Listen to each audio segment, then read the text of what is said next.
In the sleepy village of St. Mary Mead, a stolen wartime letter sparks a chilling mystery. Miss Jane Marple, with her sharp eyes and knitting needles, unravels a web of secret scoded papers, a traitor's name, and a blackmail plot tied to Grayson Manor. As strangers lurk and villagers tremble, Miss Marple sets traps, uncovers betrayals, and confronts the truth, proving no secret stays hidden in her village. Chapter 1. The Whisper in the Village SD. Mary Mead was a quiet little place, tucked away in the green hills of England, where nothing much ever happened. The village had its routines. The church bells rang every Sunday, the postman cycled down the lane at 10 sharp, and old ladies like Miss Jane Marple knitted by their windows, watching the world go by. But on this crisp autumn morning, something felt off.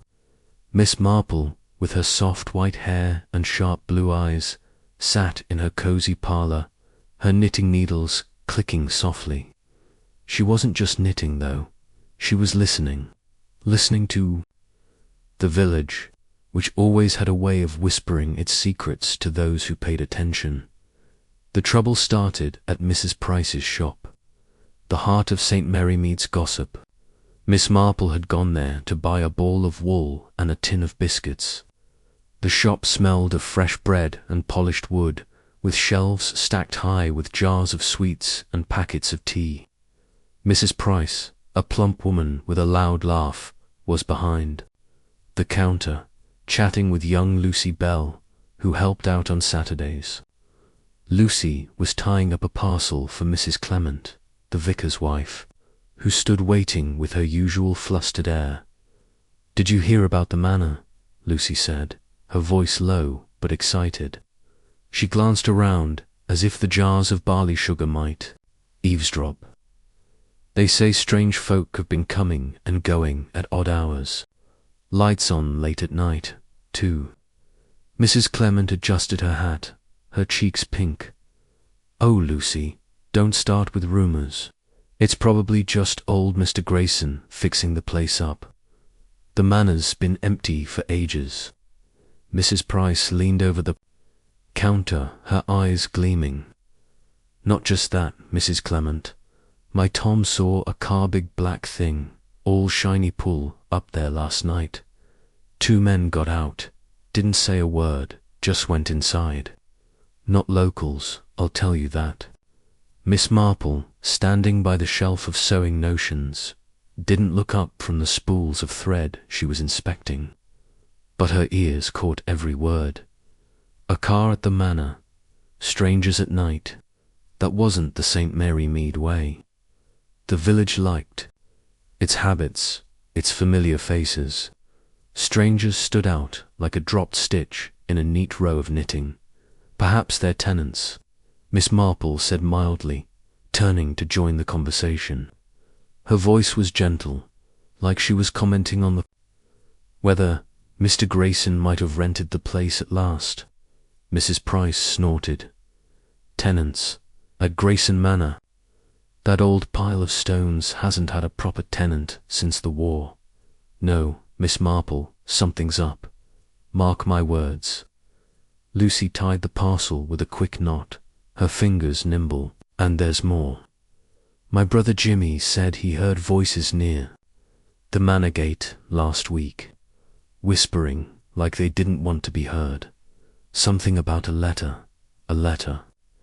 Mrs. Clement's eyebrows shot up. "What sort of letter?" Lucy shrugged. "Denno. Jimmy couldn't hear much, but he said it sounded important, like they were scared someone might find it." Miss Marple's fingers paused on a spool of red thread. "A letter," whispered voices. "Strangers at the manor." It was like the first few notes of a tune she'd heard before, back when St. Mary Mead had its share of troubles, murders, thefts, secrets buried under polite smiles. She didn't say anything, though. Miss Marple never rushed in. She was like a gardener, watching the soil, waiting for the right moment to dig. "Well," she said, smiling at the group, "I'm sure it's nothing serious. Villagers do love their stories, don't they?" She paid for her wool and biscuits, tucked them into her basket, and stepped out into the cool air. The high street was busy in its own small way. Mr. Pye, the baker, was sweeping his doorstep, nodding to passers-by. Children ran past, chasing a hoop that clattered on the cobblestones. Miss Marple walked slowly, her eyes taking in every detail: the postman's bicycle leaning against a wall, the new curtains in Mrs. Dane's window, the way Mr. Hodge, the butcher, glanced nervously toward the Manners Lane. Something was stirring in St. Mary Mead, and Miss Marple felt it like a change in the wind. Back at her cottage, she settled into her armchair by the fire. The parlour was warm, with lace curtains letting in soft light and a vase of late roses. On the table, she opened her knitting bag, but her mind wasn't on stitches. A letter, Lucy had said. Whispered voices. Strangers. She thought of old Mrs. Trent, who'd lived in St. Mary Mead years ago. Mrs. Trent had been caught up in a scandal over a lost letter, nothing criminal, just a family matter, but it had caused a stir. Letters, Miss Marple knew, could hold secrets tighter than a locked box. She sipped her tea, her thoughts drifting to Grayson Manor. The old house stood at the edge of the village, half hidden by overgrown hedges and twisted oaks. It had been grand once, back in the days of gas lamps and horse carriages, but now it was a shadow of itself: creaking floors, dusty chandeliers, and rumours of ghosts. Mr. Grayson, its owner, lived in London and rarely visited. Why would strangers be there now? And why the talk of a letter? Miss Marple's maid, Cherry, bustled in with a tray of scones. Cherry was young, with bright eyes and a habit of singing off-key. She'd come to St. Mary Mead from the city, full of modern ideas, but she'd taken to Miss Marple's quiet ways. "Anything exciting at the shop, Miss Marple?" Cherry asked, setting the tray down. "Oh, just the usual chatter," Miss Marple replied, her tone light. "Though there's talk of new folk at the manor. Have you heard anything?" Cherry's eyes widened. "The manor? My friend Elsie works at the Red Lion, and she said a man checked in there last week. Odd sort, kept to himself. Ordered a lot of whiskey and asked about the manor's history. Said he was writing a book or something. A book." Miss Marple's needles clicked again, steady as a clock. "That's interesting. Did Elsie say what he looked like? Tall, dark hair, fancy coat? Bit posh, she said. Called himself Mr. Harrow." Miss Marple nodded, storing the name away. Mr. Harrow, a writer perhaps, or so he claimed. But writers didn't sneak around at night or whisper about letters. At least, not the ones Miss Marple knew. That afternoon, she took her usual walk through the village, her basket swinging gently. She stopped by the church to chat with Mrs. Clement, who was arranging flowers for Sunday's service. The church was cool and dim, smelling of wax and old hymnals. Mrs. Clement was fussing over a vase of chrysanthemums, her hands fluttering like nervous birds. "Jane, you'll never guess what's happened," Mrs. Clement said, dropping her voice. "Someone's been in the church archives. The vicar's furious. The archives."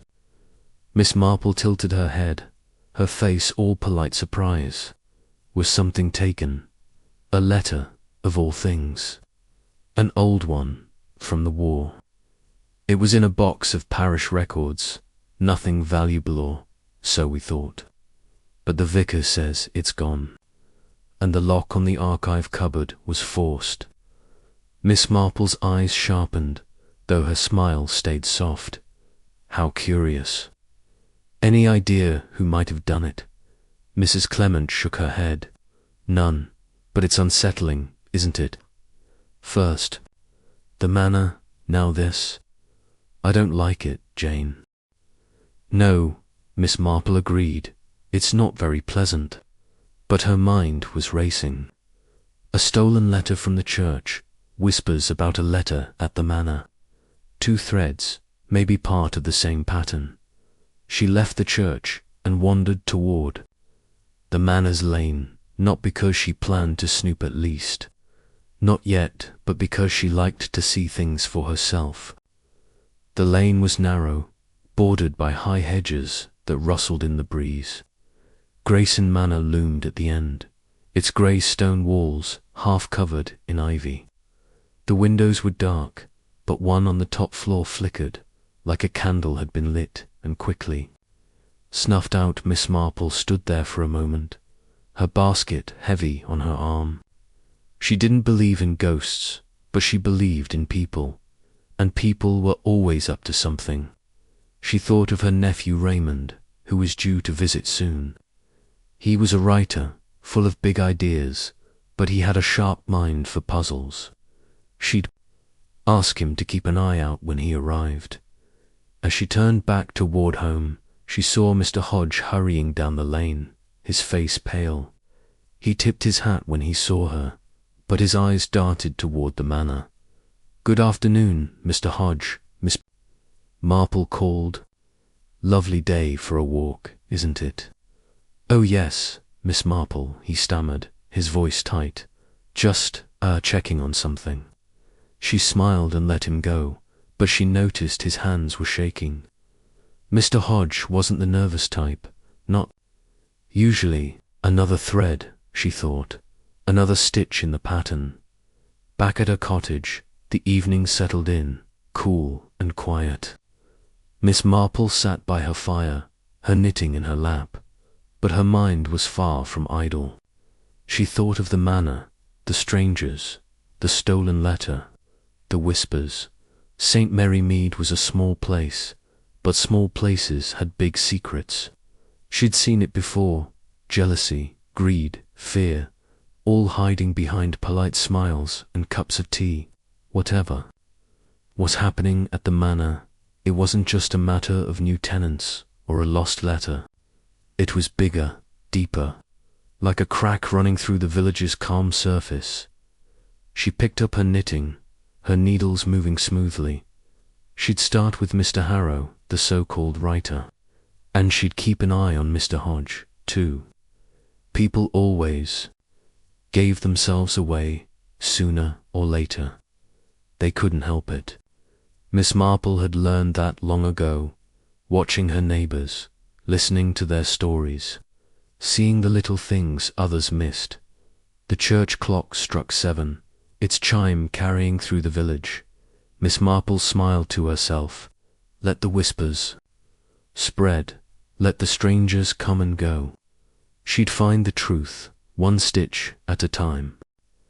Chapter 2. The mysterious guest, the morning after her visit to Mrs. Price's shop. Miss Jane Marple woke early, as she always did. The air in St. Mary Mead was sharp with autumn, and a thin mist hung over the village, curling around the chimneys and softening the edges of the cottages. Her little house on the high street was warm, with the faint smell of lavender from the sachets she tucked into her drawers. She sat at her breakfast table, sipping tea and nibbling a slice of toast with marmalade, her knitting basket at her feet. But her thoughts were not on the day's chores or the skein of blue wool she'd bought. They were on Grayson Manor and the whispers of a letter that seemed to hum through the village like a low, troubling note. Miss Marple had lived long enough to know that villagers were like spiderwebs, delicate, orderly, but quick to tremble when something disturbed them. The talk of strangers at the manor, the stolen letter from the church, Mr. Hodge's nervous glance, they were all threads, tugging at her mind. And now there was this Mr. Harrow, the man Cherry had mentioned, the one who called himself a writer. Writers, in Miss Marple's experience, were often curious folk. but not the kind to sneak about at night or stir up talk of secret letters. No, Mr. Harrow was something else, and she meant to find out what. She finished her tea and put on her coat, a sensible grey one with a neat collar. Her plan was simple: a walk to the Red Lion, the village inn where Mr. Harrow was staying. She'd have a word with Elsie, Cherry's friend, and perhaps catch a glimpse of the man himself. Miss Marple never pried, not openly. She asked questions in her quiet way, letting people talk, letting them spill their secrets like tea from a cracked pot. The Red Lion was a short walk down the lane, past the butcher's shop and the post office. The inn was old, with a sagging roof and a sign that creaked in the wind. Inside, it was warm and dimly lit, smelling of ale and polished oak. Elsie was behind the bar, wiping glasses with a cloth. She was a sturdy girl with freckles and a quick smile, always ready to chat. "Good morning, Elsie," Miss Marple said, settling onto a stool by the counter. "I thought I'd stop by for a cup of tea. It's chilly out there." "Morning, Miss Marple," Elsie said brightly. "Tea's coming right up." "You're out early today." "Oh, I like a morning walk," Miss Marple replied, her eyes twinkling. "Keeps me spry." "I hear you've had a new guest lately. A writer, is it?" Elsie's smile faltered, just for a moment. She set a teapot and cup in front of Miss Marple, her hands busy but her voice low. "That's Mr. Harrow. Odd one, he is. Keeps to himself mostly, but he asks a lot of questions. About the manor, mostly its history, who lived there, that sort of thing." Miss Marple poured her tea, her movements slow and deliberate. "A writer needs details, I suppose. Is he working on a book?" "That's what he says," Elsie replied, leaning closer. "But he doesn't act like any writer I've met. No typewriter, no notebooks. Just sits in his room or goes off to the manor. Last night, he came back late, looking all jumpy, spilled his whiskey when I brought it to him." "Did he now?" Miss Marple's voice was soft, almost lost in the clink of her teacup. "And what does he look like, this Mr. Harrow?" "Tall, dark hair, bit of a sharp face, wears a fancy coat, like he's from the city. Got a way of looking at you, like he's sizing you up." Elsie shivered slightly. "Gives me the creeps, if I'm honest." Miss Marple nodded, her mind filing away every word. A tall man, sharp-faced, asking about the manor. Nervous, too, spilling his whiskey. She thought of the black car Mrs. Price had mentioned, the one seen at the manor. Was Mr. Harrow one of the men inside? And what did he want with Grayson Manor's history? She sipped her tea, letting Elsie chatter on about the inn's other guests. Farmer from the next village, a pair of sisters on holiday. But Miss Marple's thoughts were elsewhere. She remembered a story from years ago, when she was a girl, about a man who came to St. Mary Mead, claiming to be a scholar. He'd asked questions, too, about old houses and old families, and it turned out he was after a hidden will. No one had been hurt, but the village had buzzed for weeks. Mr. Harrow's questions felt like that, probing, purposeful, hiding something bigger. "Thank you, Elsie," Miss Marple said, setting a coin on the counter. "You've been most helpful. I'll pop by again soon." As she stepped outside, the mist was lifting and the village was waking up. Children played by the pump, their laughter echoing. Mr. Pye, the baker, waved from his shop door. Miss Marple smiled back, but her eyes were drawn to a figure across the street, a tall man in a dark coat. Standing by the post office, he was reading a newspaper, but his head was tilted, as if he were listening to something, or someone. Miss Marple didn't stare. She adjusted her hat and walked on, her steps slow and steady. But she noted the man's sharp jaw, the way his coat hung just so, the quick glance he threw her way before turning back to his paper. Mr. Harrow, she thought. It had to be. She decided to take the long way home, past the Manor's lane. The hedges were thick, but she could see the Manor's chimneys poking above them, grey against the pale sky. No cars today, no lights in the windows, but the place felt alive, watchful. She paused by the gate, her fingers brushing the rusty iron. There were fresh tire tracks in the mud, deep and wide, not like the postman's bicycle or the baker's. Cart, a big car, just as Mrs. Price had said. Back at her cottage, Miss Marple settled by the fire, her knitting in her lap. Cherry was in the kitchen, humming as she scrubbed pots. The house was quiet, but Miss Marple's mind was anything but. She thought of Mr. Harrow's questions, the stolen letter, the tire tracks. She thought of the village, its familiar faces hiding their little worries. Mr. Hodges shaking hands, Mrs. Clement's flustered talk, Lucy's whispers about voices at the manor gate. She picked up her needles, the soft click filling the room. Knitting was like thinking, she often said. You started with a single thread, a single stitch, and bit by bit, a pattern emerged. Right now, the pattern was blurry, but it was there. A stranger in the village, a missing letter, a manor. That wasn't as empty as it seemed. And somewhere in it all, a secret waiting to be unraveled. That afternoon, Miss Marple went to visit Mrs. Dane, who lived next to the church. Mrs. Dane was a widow with a sharp tongue and a sharper memory, the kind of person who noticed everything. Her cottage was small but tidy, with lace doilies on every surface and a kettle always simmering. Over tea and biscuits, Miss Marple steered the conversation to the manor. Have you seen anything odd up there, Mrs. Dane? She asked, her voice light. There's been talk of new folk about.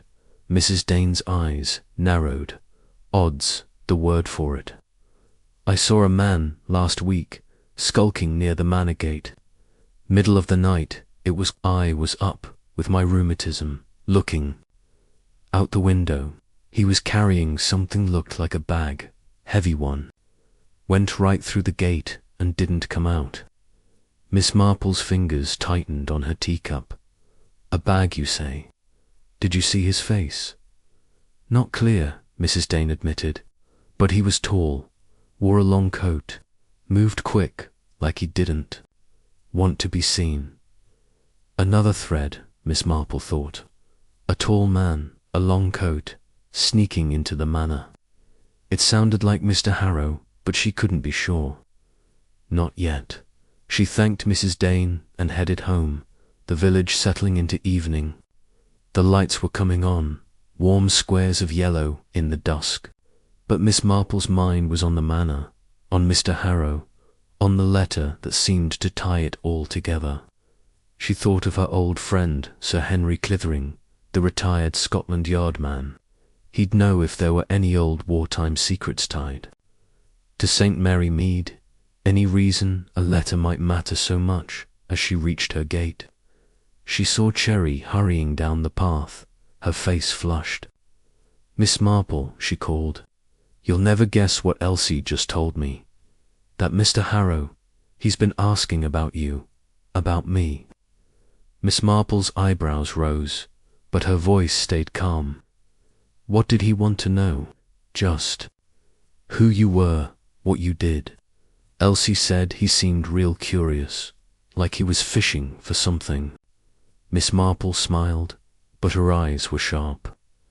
How interesting, she said softly. Well, let him fish. We'll see what he catches. She went inside, her mind spinning like a spindle. Mr. Harrow was asking about her. That meant he'd noticed her, maybe even suspected she was watching him. Good, she thought. Let him wonder. Let him make a mistake. Because people always did, and when they did, Miss Marple would be there, her needles clicking, her eyes missing nothing. The fire crackled, and the village grew quiet. St. Mary Mead was a small place, but tonight it felt like the centre of something much bigger. Miss Marple picked up her knitting, her fingers moving steadily, one stitch, then another. The pattern was starting to take shape. Chapter 3. A letter lost the sun was climbing over St. Mary Mead, painting the village in soft gold, but Miss Jane Marple was already awake, her mind as busy as the sparrows chattering outside her window. She sat in her parlour, a cup of tea cooling. On the table, her knitting needles idle for once.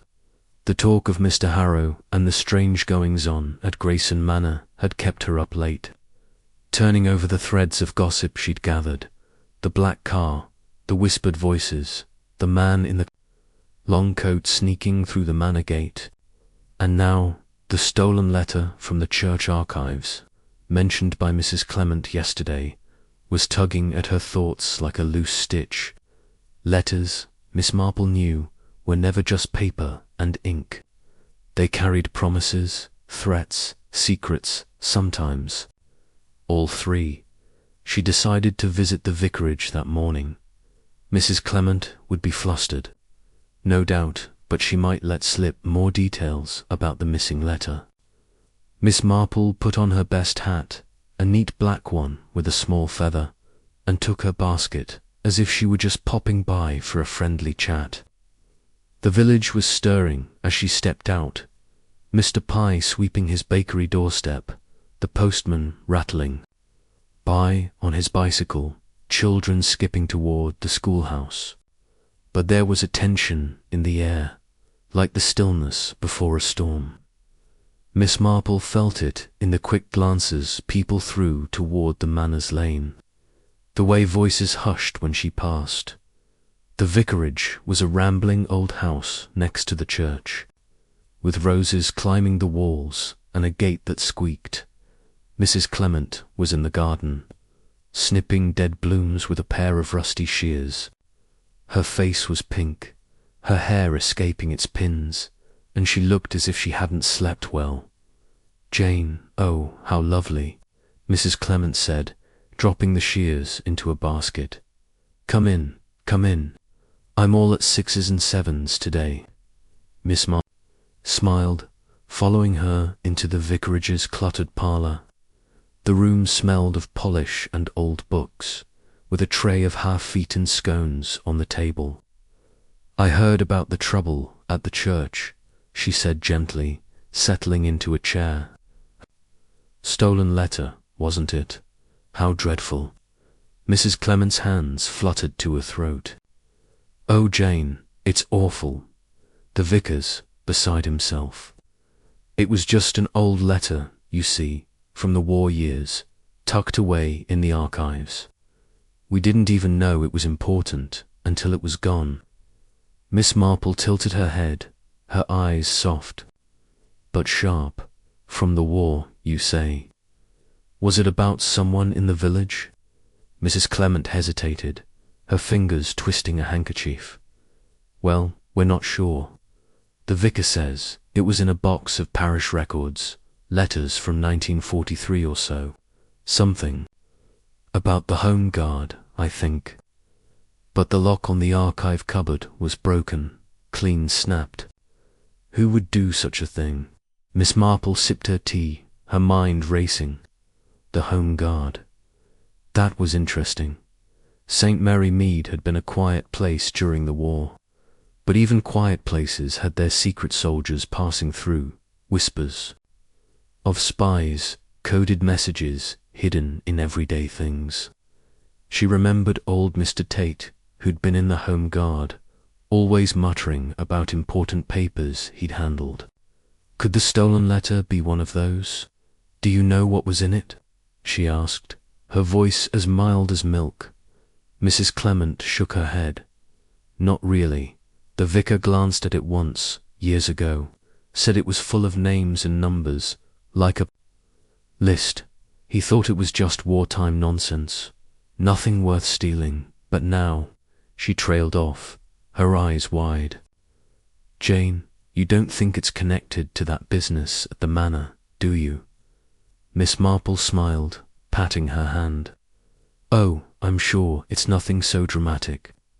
Probably some young lad playing a prank, but I'd keep an eye out, just in case. She left the vicarage with more questions than answers. A letter from 1943, names and numbers, stolen from a locked cupboard. It wasn't much, but it was enough to keep her thinking. She decided to walk by the church to see the archives for herself. The church was quiet, its stone walls cool against the morning sun. The vicar, Mr. Clement, was inside, sorting him with a frown. Good morning, Mr. Clement, Miss Marple called, stepping into the nave. I heard about the trouble with the archives. May I take a look? I'm quite curious. The vicar blinked, startled, but he nodded. Of course, Miss Marple. It's a bad business, though. Come this way. He led her to a small room behind the altar, where a wooden cupboard stood against the wall. The lock was indeed broken, the metal twisted as if someone had used a crowbar. Inside, boxes of papers were neatly stacked, but one was pulled out, its contents spilling onto a shelf. This is where it was, Mr. Clement said, pointing to the box.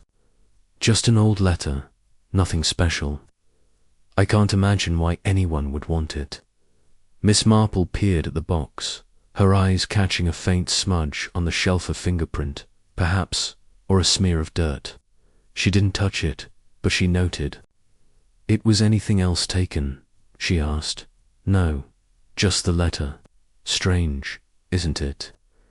There are parish registers in here, baptism records, old deeds, but they only took that one thing. Miss Marple nodded, her mind turning over the details. A single letter, carefully chosen. Whoever took it knew exactly what they were looking for. She thanked the vicar and stepped back into the sunlight, her basket swinging lightly. The village was busier now, with women chatting outside the shop and a dog barking at a passing cart. But Miss Marple's thoughts were on the manor, on Mr. Harrow, on the letter that seemed to tie them together.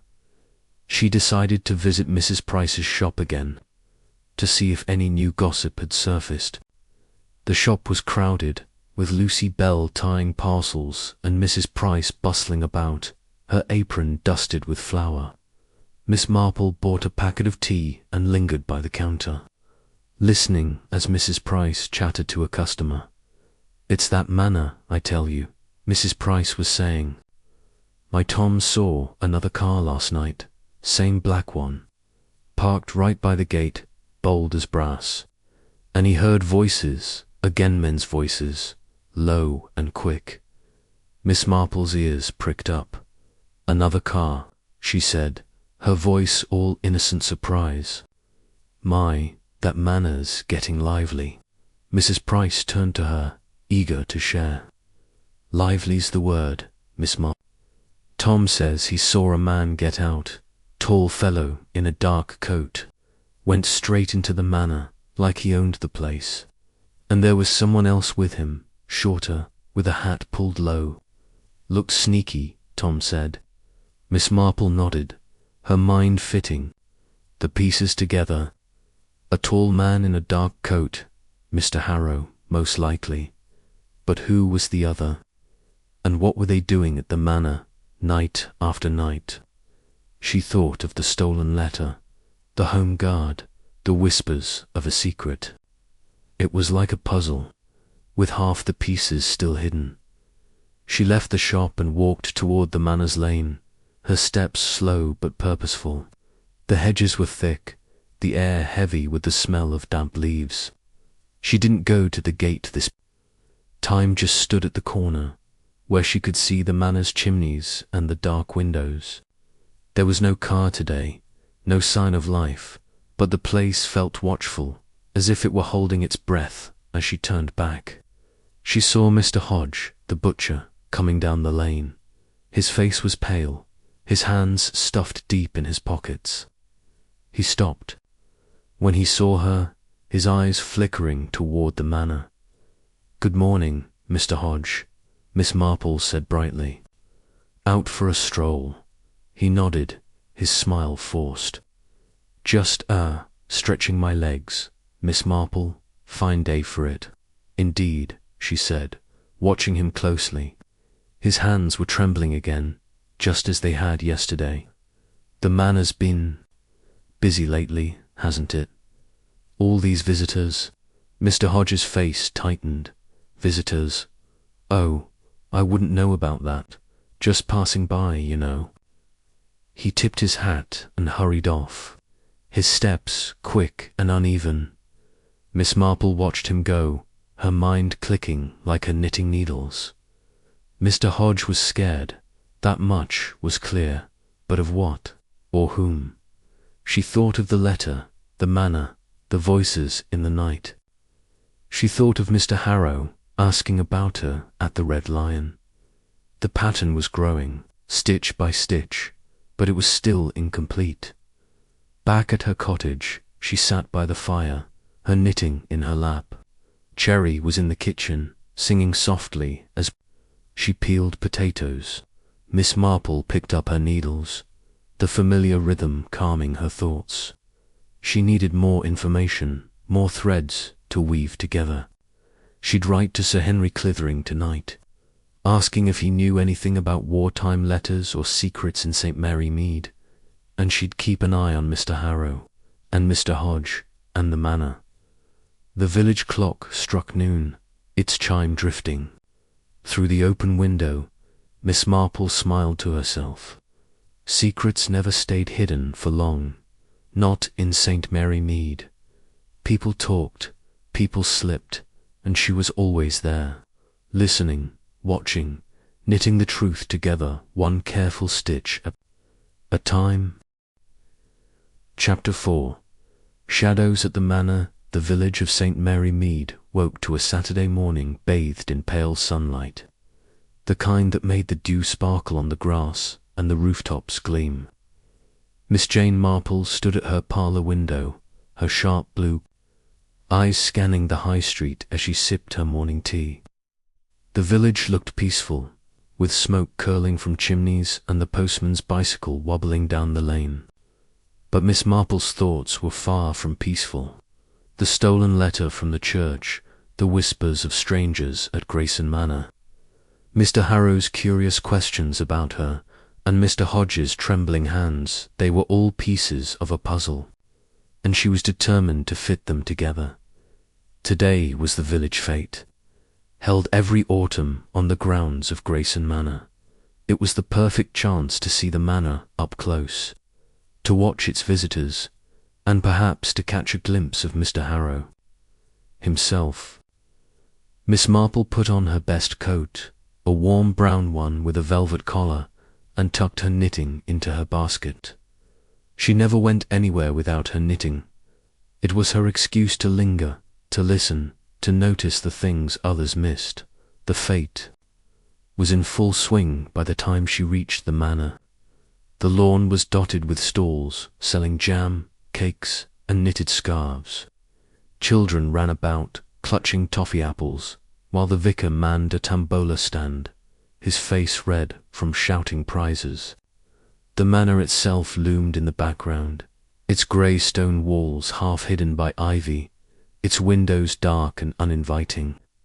Miss Marple felt a prickle of unease, but she smiled and nodded to her neighbours, her basket swinging lightly on her arm. She stopped at Mrs. Price's stall, where jars of homemade chutney were lined up like soldiers. Mrs. Price was in her element, chatting loudly with customers, her apron dusted with sugar. "Morning, Miss Marple," she called. "Try my plum jam, it's the best this year." Miss Marple bought a jar, her eyes wandering over the crowd. "It's a lively fete," she said. "Any sign of those manor visitors we've been hearing?" About? Mrs. Price leaned closer, her voice dropping. Oh, you bet there is. That Mr. Harrow's here, wandering about like he owns the place. Saw him talking to Colonel Bantry just now, over by the tea tent. Looked serious, they did. Miss Marple's heart gave a little jump, though her face stayed calm. Colonel Bantry was an old friend, a retired military man who lived at Gossington Hall. If Mr. Harrow was talking to him, it might mean something or nothing. People often confided in the Colonel, mistaking his bluff manner for a lack of brains. Miss Marple knew better. She thanked Mrs. Price and moved toward the tea tent, her steps slow but purposeful. The tent was crowded, with long tables covered in white cloths and teapots steaming away. Colonel Bantry stood near the entrance, his moustache bristling as he talked to a tall man in a dark coat. Miss Marple recognized the sharp jaw. The city polish-it was Mr. Harrow, no doubt about it. She didn't approach, not yet. Instead, she sat at a nearby table where Mrs. Dane was pouring tea for a group of women. Miss Marple joined them, her knitting needles clicking softly as she listened. From her seat, she could hear snatches of the men's conversation. Colonel Bantry's voice was loud, as always. Nonsense, Harrow. The manor's just an old heap. Nothing worth digging into. Mr. Harrow's reply was quieter, but Miss Marple caught the edge in it. History's full of surprises, Colonel. You'd be amazed what turns up in old houses like this. She kept her eyes on her knitting, but her ears were sharp. History, he said. That sounded like his story about writing a book, but there was something in his tone, too smooth, too careful. She noticed his hands, too, gripping a teacup tightly, as if he were holding back a temper. And then, as he turned to leave, something slipped from his paquita, small piece of paper, fluttering to the grass. Miss Marple waited until he was gone, then stood, her movements slow and deliberate. "Oh dear," she said to Mrs. Dane, "I've dropped my hanky." She bent down, her fingers brushing the grass, and picked up the paper instead. It was a receipt, crumpled and worn, from a London shop she didn't recognize. The date was recent, and the items listed were odd. A flashlight, a crowbar, a coil of rope. She tucked it into her basket, her face as calm as ever. The fete went on, with laughter and music filling the air, but Miss Marple's mind was elsewhere. A crowbar. That could have broken the church cupboard's lock. A flashlight for sneaking about at night, and rope, what was that for? She thought of Mrs. Dane's story about the man with the heavy bag, slipping through the manor gate. Was Mr. Harrow searching for something in the manor, or hiding something? She wandered the grounds, keeping an eye on the crowd. She saw Mr. Hodge at the cake stall, his face still pale, his eyes darting toward the manor. She saw Lucy Bell helping with the children's games, her laughter bright but her glances nervous. And then she saw Mr. Harrow again, standing by the manor's side door, talking to a shorter man in a flat cap. The second man kept his head down, his hands in his pockets, and Miss Marple couldn't see his face. But she noticed the way Mr. Harrow leaned in, his voice low, his gestures quick. They were arguing, she thought, or planning something. She moved closer, pretending to admire a rosebush near the door. The men's voices were hushed, but she caught a few words. Letter. Tonight, careful. Her heart beat faster, but she kept her face serene, her fingers brushing the rose petals. The men parted, Mr. Harrow slipping inside the manor, the other man hurrying toward the lane. Miss Marple memorized his walk, quick, uneven, like someone who didn't want to be followed. She didn't stay long after that. The fete was winding down, with stalls packing up and children growing tired. She said her goodbyes, promising Mrs. Price she'd try the chutney, and walked home, her basket heavier with the weight of that receipt. Back in her parlour, she sat by the fire, spreading the receipt on her table. It wasn't much a clue, but a small one. A crowbar, a flashlight, a rope. Tools for a thief, perhaps, or something worse. She thought of the stolen letter, the home guard, the wartime secrets Mrs. Clement had mentioned. She thought of Mr. Harrow's questions, his interest in the manor's history, and she thought of Colonel Bantry, who'd been in the home guard himself, back in the war. Could he know something? She'd visit him tomorrow, she decided, and ask in her gentle way. The colonel liked to talk, and people who liked to talk often said more than they meant to. Cherry came in with a tray of soup and bread, her face bright. How was the fete, Miss Marple? Any good gossip? Oh, plenty, Miss Marple said, smiling, but nothing worth repeating just yet. Tell me, Cherry, has Elsie said anything more about Mr. Harrow? Cherry set the tray down, her eyes wide. She did, actually. Said he was out late again last night. Came back to the Red Lion all muddy. And he asked her about the church, of all things. Wanted to know who keeps the keys to the archive room. Miss Marple's needles paused, just for a moment. Did he, now? That's very interesting. She ate her soup, her mind spinning. The church, the letter, the manor, Mr. Harrow, and that other man, the one in the flat cap. She thought of Mr. Hodge too, and his nervous glances. The village was full of shadows today, and they all seemed to lead back to Grayson Manor. As evening fell, Miss Marple sat by her window, her knitting in her lap. The village was quiet, the lights winking out one by one, but she imagined the manor, dark and silent, hiding its secrets. She imagined Mr. Harrow moving through its empty rooms, searching for something or someone, and she imagined that letter folded and hidden. Holding the key to it all, she picked up her needles, the soft click filling the room. The pattern was clearer now, the stitches falling into place. A stolen letter, a stranger in the village, a manor that wasn't as empty as it seemed. She'd keep watching, keep listening. St. Mary Mead was her home, and she knew its ways. Whatever Mr. Harrow was up to, she'd find out. She always did. Chapter 5. The Postmaster's Tale, the morning after the village fete. St. Mary Mead was wrapped in a soft grey mist, the kind that clung to the cobblestones and muffled the sound of the church bells. Miss Jane Marple sat at her breakfast table, her tea steaming gently, her knitting basket tucked beside her chair. The receipt she'd found yesterday crumpled, listing a crowbar, flashlight, and ropeplay on the table, a silent reminder of the puzzle taking shape.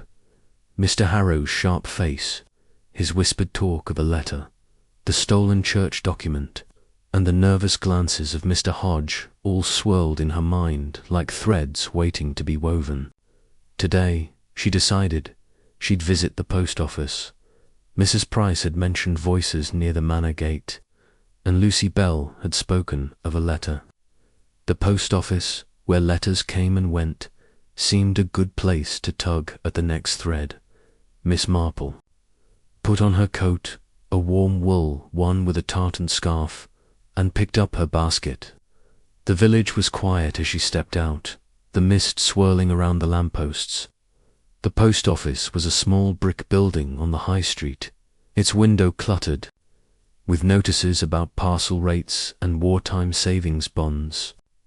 Inside, it smelled of ink and paper, with a wooden counter polished smooth by years of hands.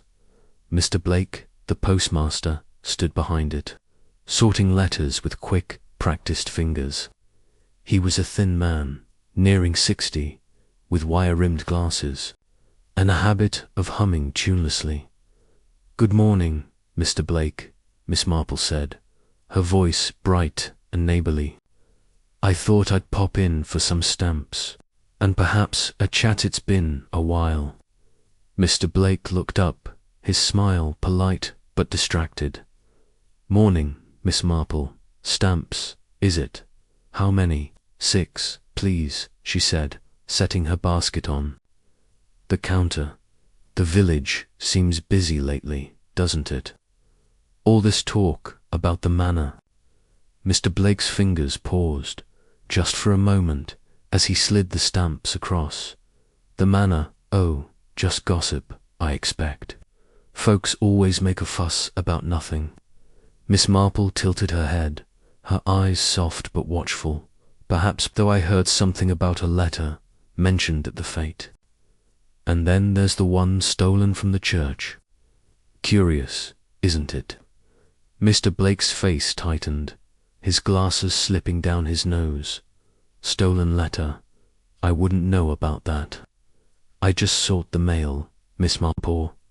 Don't get mixed up in village tales." She smiled, undeterred. "Of course, but you see so much, don't you? Letters coming and going, people passing through. I remember old Mrs. Trent's trouble, years ago, with a letter that went astray. Caused quite a stir." Mr. Blake's humming stopped. He pushed his glasses up, his hands fidgeting with a stack of envelopes. "Mrs. Trent, that was ages ago. Just a mix-up, nothing more." Miss Marple nodded, her needles clicking as she pulled her knitting from her basket. "I suppose, though I wonder if someone's been tampering with letters again. You'd notice, wouldn't you, if anything odd came through?" His eyes darted to the side, toward a door behind the counter that led to the sorting room. "Odd? No, nothing odd. Just the usual post."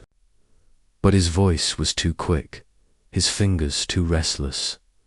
Miss Marple kept knitting, her face all mild curiosity. "Well, that's a relief. Though I did hear young Jimmy Bell say he overheard voices near the manor, talking about a letter. I thought, perhaps you'd seen something, being so close to the lane." Mr. Blake's face went pale, and he dropped an envelope, bending quickly to pick it up. "Voices, Jimmy's always making things up. Boys do, don't they?" "Indeed," Miss Marple said, her smile unwavering. "Still, it's strange, with the church letter gone and all this talk of strangers. Have you seen that Mr. Harrow, the writer staying at the Red Lion? He seems very interested in the manor." Mr. Blake's hands froze, the envelope crumpling. In his grip, Harrow, yes, he's been in. Posted a few letters, that's all. Nothing unusual. Miss Marple's needles clicked steadily, a soothing rhythm. "Letters to London, perhaps. Writers do send a lot of mail." "London, yes," Mr. Blake said, too quickly. "Just business, I expect." He turned away, busying himself with a stamp book, but Miss Marple saw the sweat on his brow. She thanked him for the stamps and left, her basket swinging lightly. The mist was lifting now, revealing the village in sharp detail. The butcher's shop, the bakery, the children playing by the pump. But her mind was on Mr. Blake. He was nervous, hiding something. Letters to London, a stolen letter from the church, voices near the manor. It was all connected, she was sure. Like rows of stitches forming a pattern.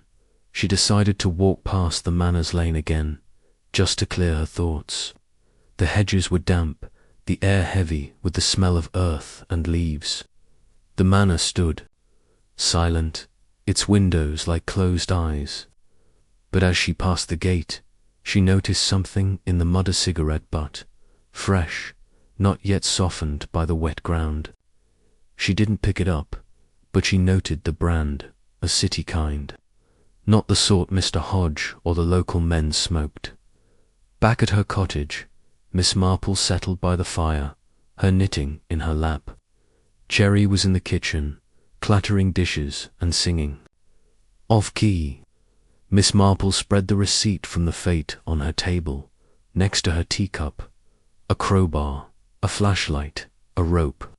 And now, Mr. Blake's nervous fidgeting, his quick answers about Mr. Harrow's letters. She thought of the church letter, with its names and numbers tied to the Home Guard. Could Mr. Blake be involved? He handled the village's mail, saw every letter that came and went. If someone was intercepting mail or passing secrets, he'd be in the perfect spot. She remembered a story from years ago, when she was young, about a postmaster in a neighboring village. He'd been caught opening letters, not for money but for spite, to learn his neighbor's secrets. It hadn't been criminal, not really, but it had ruined him. Mr. Blake didn't seem spiteful, but he was scared. Scared of Mr. Harrow, perhaps, or of something bigger. That afternoon, Miss Marple went to see Colonel Bantry, hoping he might know more about the Home Guard and its wartime papers. Gossington Hall was a grand old place, with sprawling lawns and a gravel drive. The Colonel was in his study, surrounded by books and hunting trophies, his moustache as bristly as ever. "Jane, good to see you," he boomed, waving her to a chair. "What's this about? Not another of your mysteries, I hope." Miss Marple smiled, settling her basket on her lap. "Oh, just a bit of village curiosity. I heard about the stolen letter at the church. From the war, they say. You were in the Home Guard, weren't you? Did you ever handle important papers?" The Colonel's eyes twinkled, but his face grew serious. "The Home Guard, bunch of old duffers, like me, mostly. We did have papers, the lit of volunteers, supply routes, that sort of thing. Some were coded to keep them from prying eyes." "Why do you ask?" "Just wondering," she said, her voice light. "With all this talk of strangers at the manor, and now a stolen letter, it makes one think." The Colonel frowned, stroking his moustache. "Strangers, eh? That Harrow fellow was asking me about the manor yesterday. Wanted to know about its wartime use. I told him it was just a billet for officers, nothing special. But he seemed mighty curious." Miss Marple nodded, her needles clicking. Curious indeed. "Did he mention anything specific?" "A letter, perhaps." "Not a word," the Colonel said. "But he's an odd sort. Kept looking around like he was expecting someone. And he was with another chap at the fete, shifty looking. Fellow in a cap." Miss Marple's heart quickened, but her face stayed calm. The man in the flat cap, the one she'd seen with Mr. Harrow. Another thread, tying the manor to the letter to Mr. Blake's nervous hands.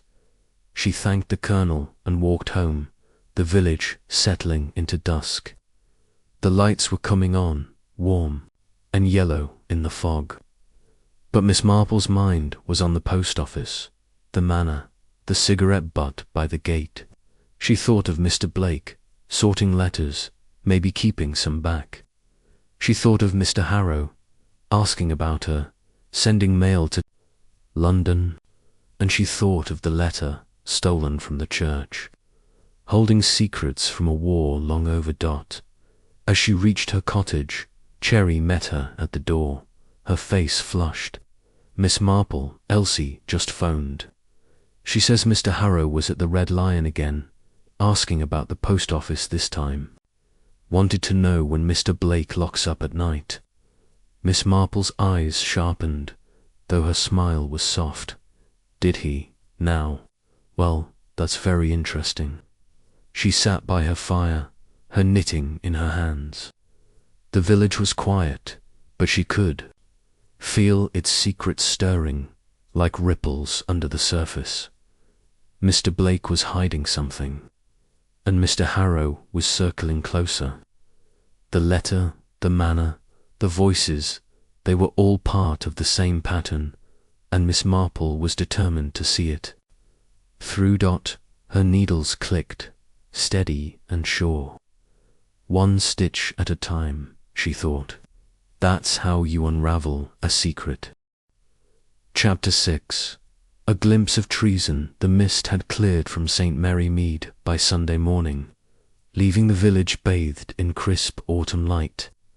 The church bells rang out, calling folk to the morning service, and Miss Jane Marple was among them, her black hat neatly pinned, her basket tucked under her arm.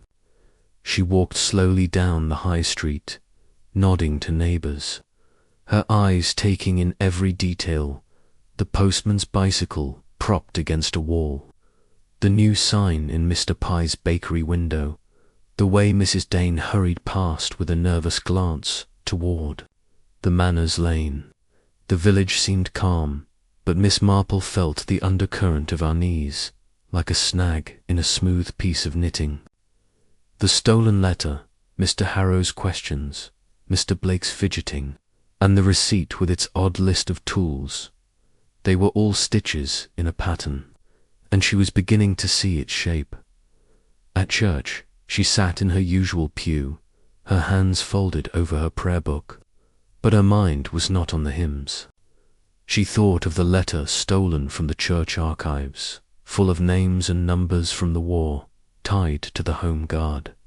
She thought of Mr. Harrow, the so-called writer, asking about the manor and the post office, and Mr. Blake, the postmaster, who'd gone pale at the mention of letters, and she thought of Colonel Bantry's comment about coded wartime papers.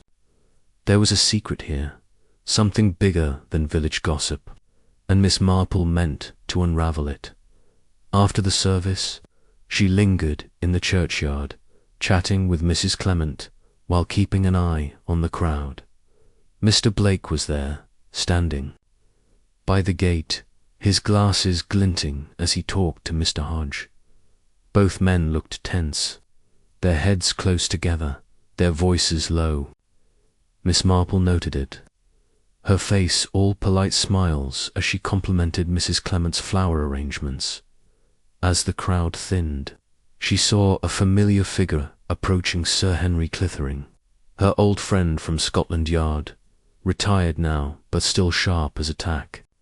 He was visiting St. Mary Mead for the weekend, staying with Colonel Bantry at Gossington Hall. His tweed suit was impeccable, his eyes twinkling with mischief as he tipped his hat. "Jane, you old sleuth," he said, his voice warm. "I hear there's trouble brewing in your quiet little village. Care to tell me about it?" Miss Marple smiled, her eyes crinkling. "Oh, Sir Henry, it's just village chatter. But since you're here, perhaps you could help with a small puzzle. Shall we walk?" They strolled down the lane, away from the church, where the hedges were high and the air smelled of damp leaves. Miss Marple kept her voice light, as if she were talking about the weather.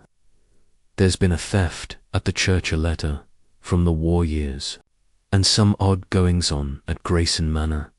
Strangers, late-night visitors, whispers about a letter. I thought you might know something about wartime secrets in these parts." Sir Henry's eyebrows rose, but his tone was casual. "Wartime secrets? St. Mary Mead's a bit sleepy for that, isn't it? But the Home Guard did have its moments. Coded messages, lists of supplies, even rumours of spies. Nothing came of it, though. Why the interest?" Miss Marple adjusted her basket, her eyes on the lane ahead. A letter was stolen from the church. Archives from 1943. Names and numbers, Mr. Clement said.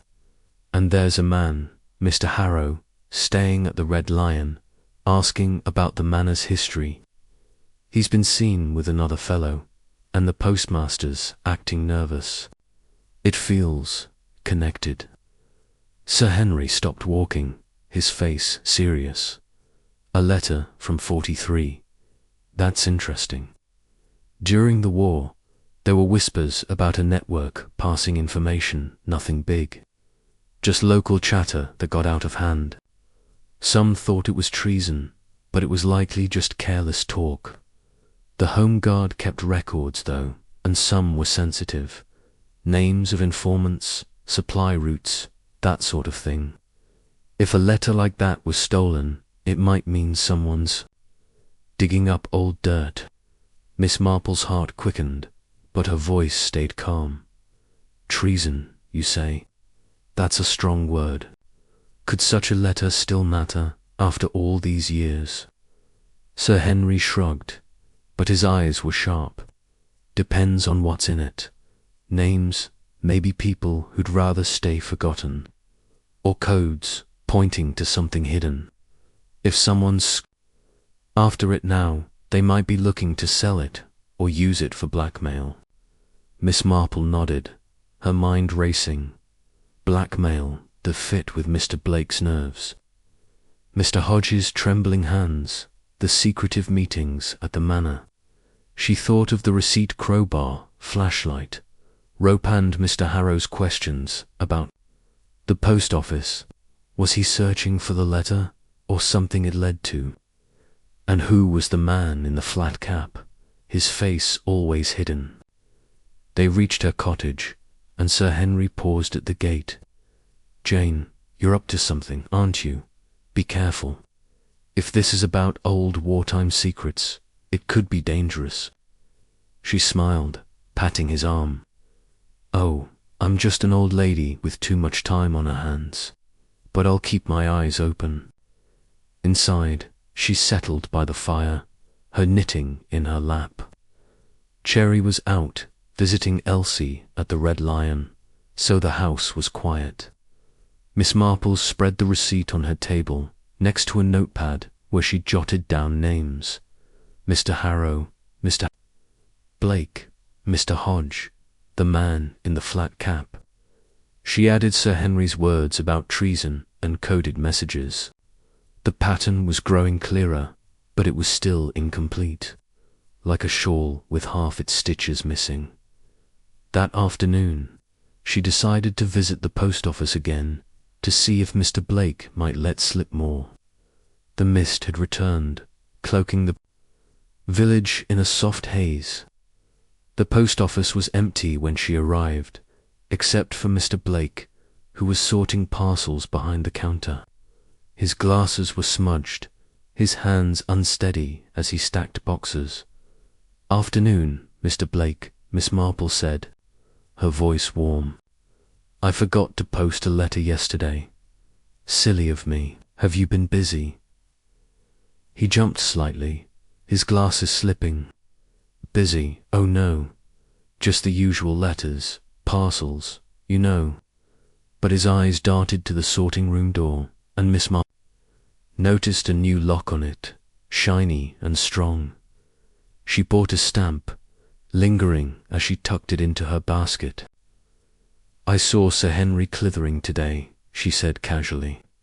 He was talking about the war, the Home Guard. Said they used to send coded letters. Funny to think of such things in St. Mary Mead, isn't it?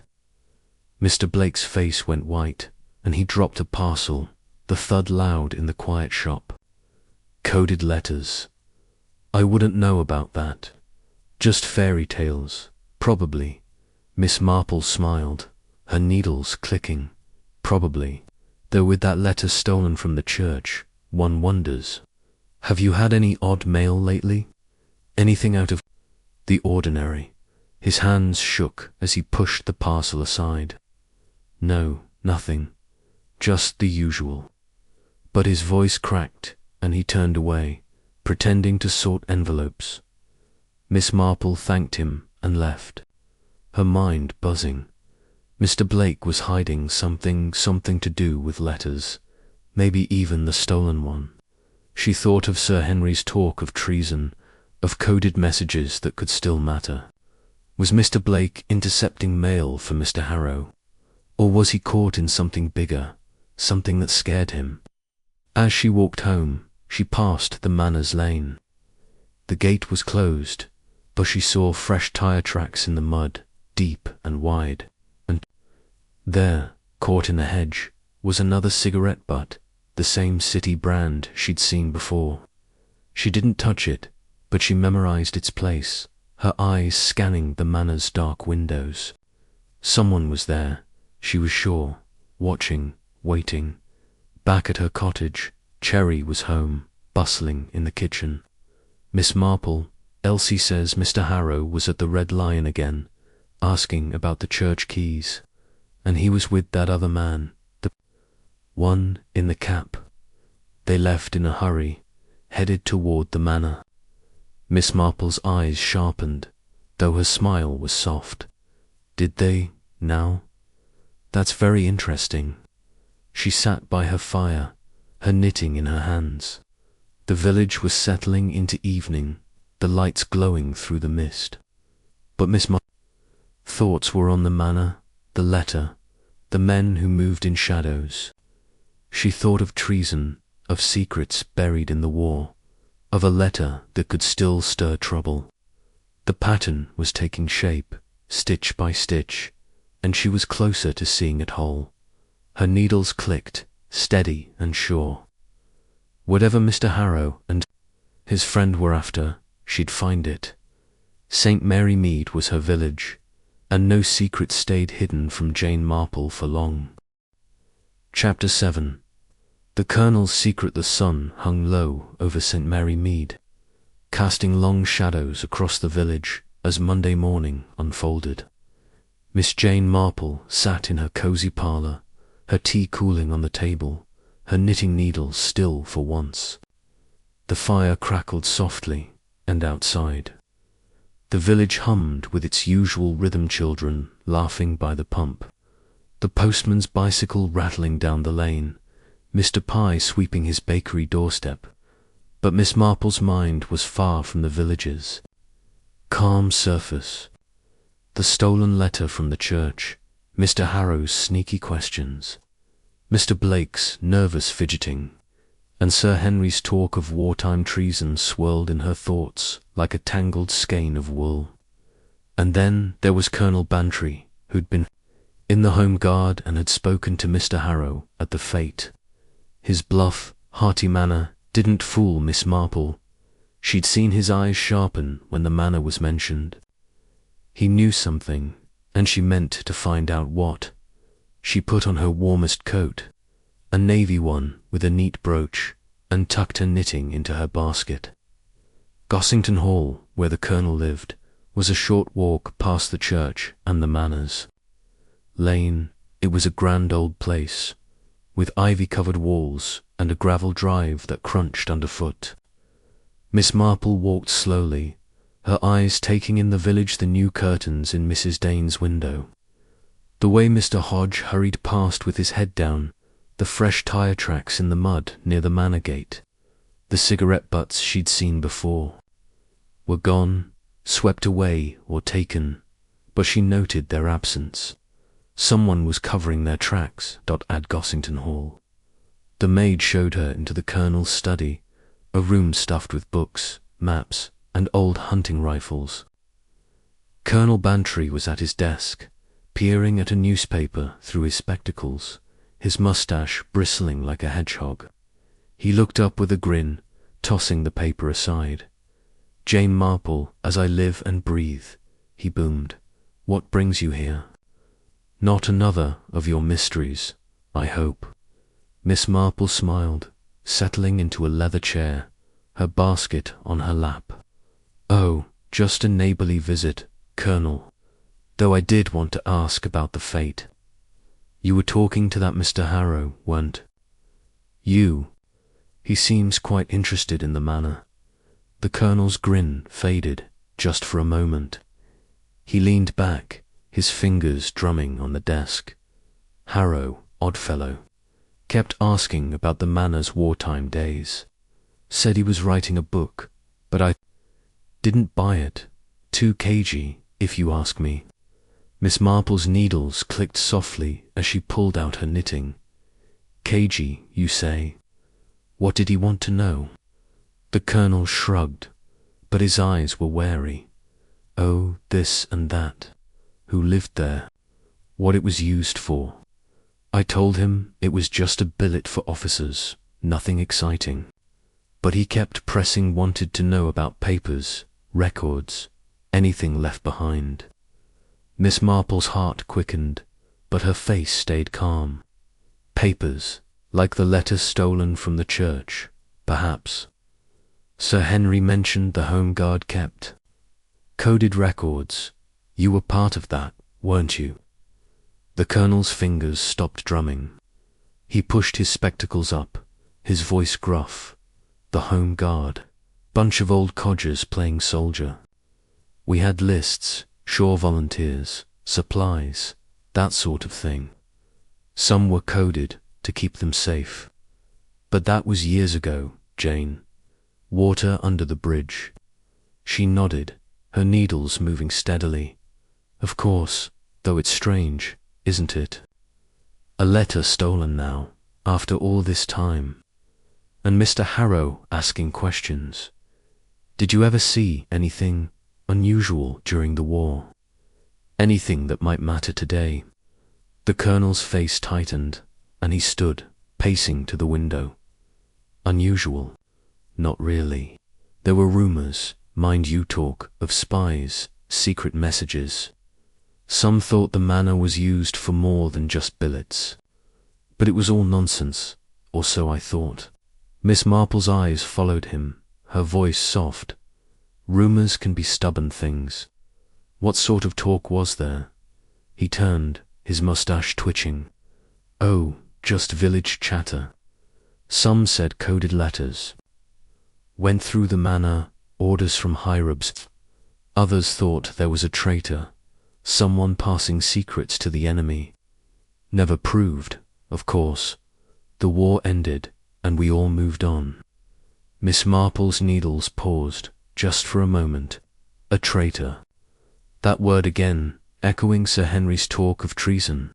She thought of the stolen letter, full of names and numbers. Could it name someone who'd betrayed the village or the country? And why would Mr. Harrow want it now? She changed tack, her tone light. You saw Mr. Harrow with another man at the fete, didn't you? In a flat cap, I believe. Did you recognize him? The colonel frowned, rubbing his chin. Didn't get a good look. Shifty sort, kept his head down. Harrow called him a colleague, but they didn't seem friendly. Looked like they were arguing. Miss Marple nodded, filing it away. The man in the flat cap, always there, always hidden. She thanked the colonel and rose, promising to join him and his wife for tea soon. As she left, she glanced at his desk, where a photograph of the Home Guard stood in a silver frame. Young men in uniform, smiling proudly, with the manor in the background. She recognized the colonel, younger and slimmer, but her eyes lingered on another Pfizer man with a sharp jaw, not unlike Mr. Harrow's, a relative, perhaps, or just a trick of memory. She walked home slowly, the village bustling around her. The post office was open, and she saw Mr. Blake through the window, sorting letters with quick, nervous hands. She thought of his reaction yesterday, the new lock on the sorting room door. He was part of this, she was sure, but how? Was he passing letters to Mr. Harrow, or hiding them? As she passed the manor's lane, she paused, her eyes scanning the gate. The tire tracks were still there, fainter now, and a scrap of cloth was caught in the hedger piece of grey fabric, torn and muddy. She didn't touch it, but she noted its texture, like a man's coat, Mr. Harrow's perhaps, or his mysterious friend's. She thought of the receipt crowbar, flashlight, rope and the cigarette butts, city brands left by the gate. The manor was at the heart of this, she was certain, and the letter was the key. Back at her cottage, she sat by the fire, her knitting in her hands. Cherry was in the kitchen, humming as she baked scones. Miss Marple spread her clues on the table. Receipt her notepad with names. Mr. Harrow, Mr. Blake, Mr. Hodge, the man in the flat cap. She added the Colonel's name with a question mark. His talk of traitors and coded letters had stirred something in her memory. A story from the war about a local man who'd vanished, suspected of selling secrets. Could the stolen letter name him? And could Mr. Harrow be after it for blackmail, as Sir Henry had suggested? That evening, Cherry came in with a tray, her face bright. Miss Marple, Elsie called from the Red Lion. She says Mr. Harrow was there again, with that man in the cab. They were whispering about a meeting tonight at the manor. Elsie heard them say something about the letter and getting it done. Miss Marple's eyes sharpened, though her smile was soft. Did she, now? That's very interesting. She picked up her knitting, the needles clicking steadily. The village was dark now, the lights winking out one by one, but she imagined the manor, its windows glowing faintly, hiding men who moved. In shadows. She thought of the Colonel, his war stories, his uneasy glance when she'd mentioned the letter. She thought of Mr. Blake, locked in his sorting room, and Mr. Hodge, trembling as he passed the manor.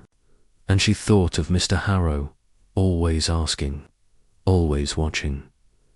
The pattern was clearer now, the stitches falling into place. A letter from the war, a traitor's name, a secret worth stealing. Miss Marple knew she was close, but she needed more thread to tie it all together. She'd watch the manor, she decided, and Mr. Harrow, and she'd keep an eye on the Colonel, too. Secrets had a way of slipping out, especially in St. Mary Mead. Her needles clicked, steady and sure. The fire crackled, and the village slept. But Miss Marple was wide awake, her mind weaving the truth, one careful stitch at a time. Chapter 8. A midnight discovery. The evening air in St. Mary Mead was thick with the scent of damp leaves and wood smoke, as Tuesday settled into a quiet dusk. Miss Jane Marple sat by her parlour fire, her knitting needles clicking softly, but her mind was far from the scarf taking shape in her hands. The village was restless. She could feel it, a hum of secrets beneath its calm surface. The stolen letter from the church, Mr. Harrow's sly questions, Mr. Blake's nervous hands, Colonel Bantry's talk of wartime traitors, and the shadowy man in the flat cap all wove together in her thoughts, like a pattern half-finished. Then there was Elsie's news from the Red Lion. Mr. Harrow and his companion planning a meeting at Grayson Manor tonight, whispering about the letter and getting it done. Miss Marple knew she couldn't wait any longer. She needed to see the manor for herself, to find the next thread in this tangled mystery. Her nephew, Raymond West, had arrived that afternoon, his suitcase thumping in the hall as he breezed into her cottage with his usual city energy. Raymond was a writer, full of grand ideas and quick talk, but he had a sharp mind and a knack for puzzles. Miss Marple had told him about the manor, the letter, and Mr. Harrow, keeping her voice light, as if it were just village gossip. But Raymond's eyes had lit up, sensing a story. "Aunt Jane," he'd said, grinning, "you're onto something, aren't you? Let's go poke around that manor tonight. Could be fun." Miss Marple had hesitated, but only for a moment. Raymond's boldness might be useful, and 2 pairs of eyes were better than 1. "Very well," she'd said, "but we must be careful. No heroics, Raymond." He'd laughed, promising to behave, but she knew her nephew too well. He'd be itching to play detective. Now, as the village clock struck 10, Miss Marple put on her darkest coat, a heavy black one that blended with the shadows, and tucked a small flashlight into her basket. Raymond was waiting by the door, his scarf muffling his grin. "Ready for adventure, Aunt Jane," he whispered. "Ready for answers," she replied, her voice firm but soft. "And do keep your voice down, Raymond. We're not writing one of your novels." They slipped out into the night, the village dark and still. The moon was a thin sliver, casting faint light over the cottages and hedges. They took the lane to Grayson Manor, moving quietly, their footsteps muffled on the damp grass. The manor loomed ahead, its stone walls black against the sky, its windows like empty eyes. The gate was closed, but Miss Marple noticed fresh tire tracks in the mud, deeper than before, and another cigarette butt, the same city brand she'd seen earlier. She pointed it out to Raymond, who nodded, his eyes scanning the darkness. They didn't go through the gate too risky. Instead, Miss Marple led Raymond along the hedge, where a gap opened onto the manor's overgrown lawn. "Careful," she whispered, stepping over roots. "We're just looking, not barging in." Raymond chuckled softly. "You're the boss, Aunt Jane." They crept closer, keeping to the shadows of the oaks that lined the lawn. The manor was silent, but a faint light flickered in an upstairs window, then vanished, like a candle snuffed out. Miss Marple's heart quickened, but she stayed calm, her eyes fixed on the house. She remembered the receipt crowbar, flashlight, rope and the torn cloth in the hedge.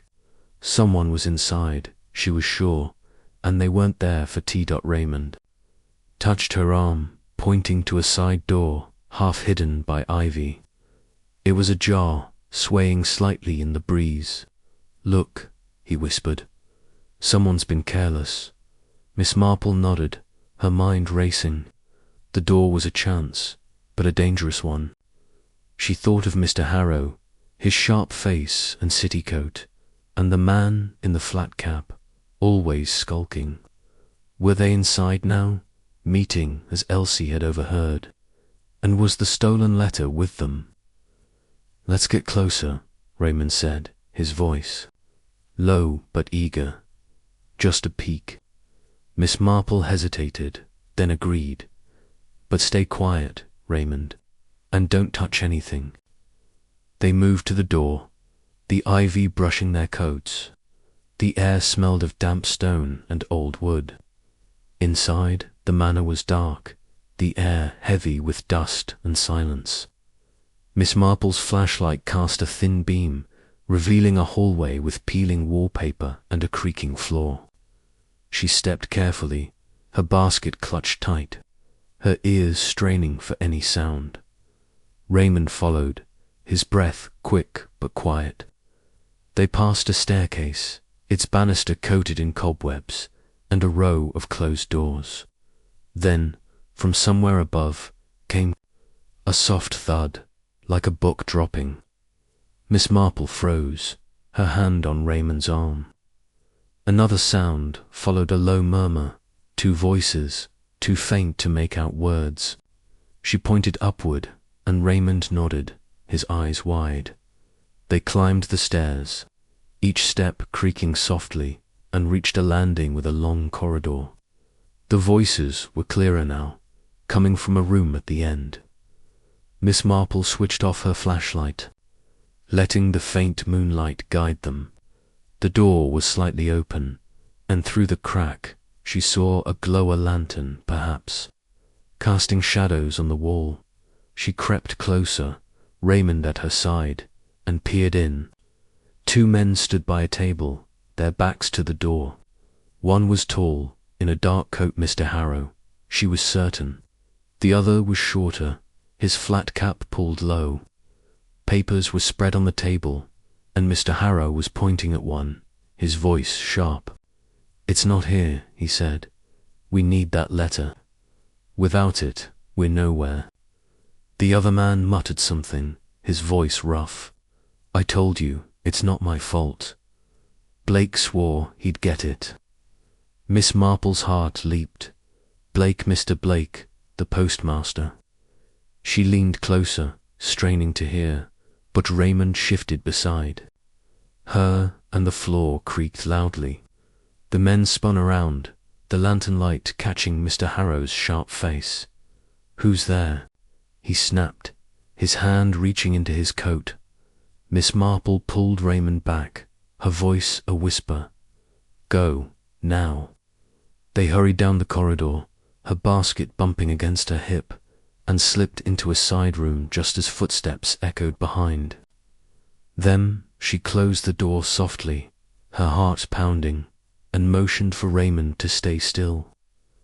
The room was small, cluttered with old furniture and boxes, the air thick with dust. Through the door, she heard Mr. Harrow's voice, low and angry. "Check the stairs. Someone's here." Raymond's eyes were wide, but he stayed quiet, his back against the wall. Miss Marple scanned the room, her flashlight flicking on for a moment. The beam caught a wooden panel in the wall, slightly ajar, as if it had been opened recently. She moved closer, her fingers brushing the wood. It swung open, revealing a small hidden compartment, just big enough for a box or a book. Inside was a bundle of papers, yellowed with age, tied with a faded ribbon. She didn't touch them, but she noted the top sheet, a list of names, written in a tight, careful hand, with numbers beside them. It looked like a code or a ledger. Her mind flashed to the stolen church letter, full of names and numbers. Was this another piece of the same puzzle? She closed the panel, memorizing its place, and turned off her flashlight as footsteps approached. The footsteps passed, and the voices faded, moving downstairs. Miss Marple waited, her breath steady, until the manor was silent again. "Come on," she whispered to Raymond. They slipped out of the room, down the stairs, and through the side door, moving quickly into the night. Back at her cottage, the fire was low, but Miss Marple's mind was ablaze. She sat at her table, spreading out her Clusa receipt, her notepad, and now the memory of those papers in the hidden compartment. Raymond paced the parlor, his face flushed. "Aunt Jane, that was incredible. We found something, didn't we? Those papers, what were they?" Miss Marple smiled, her needles clicking again. "I'm not sure yet, Raymond, but they're important. And Mr. Harris looking for something, a letter," he said.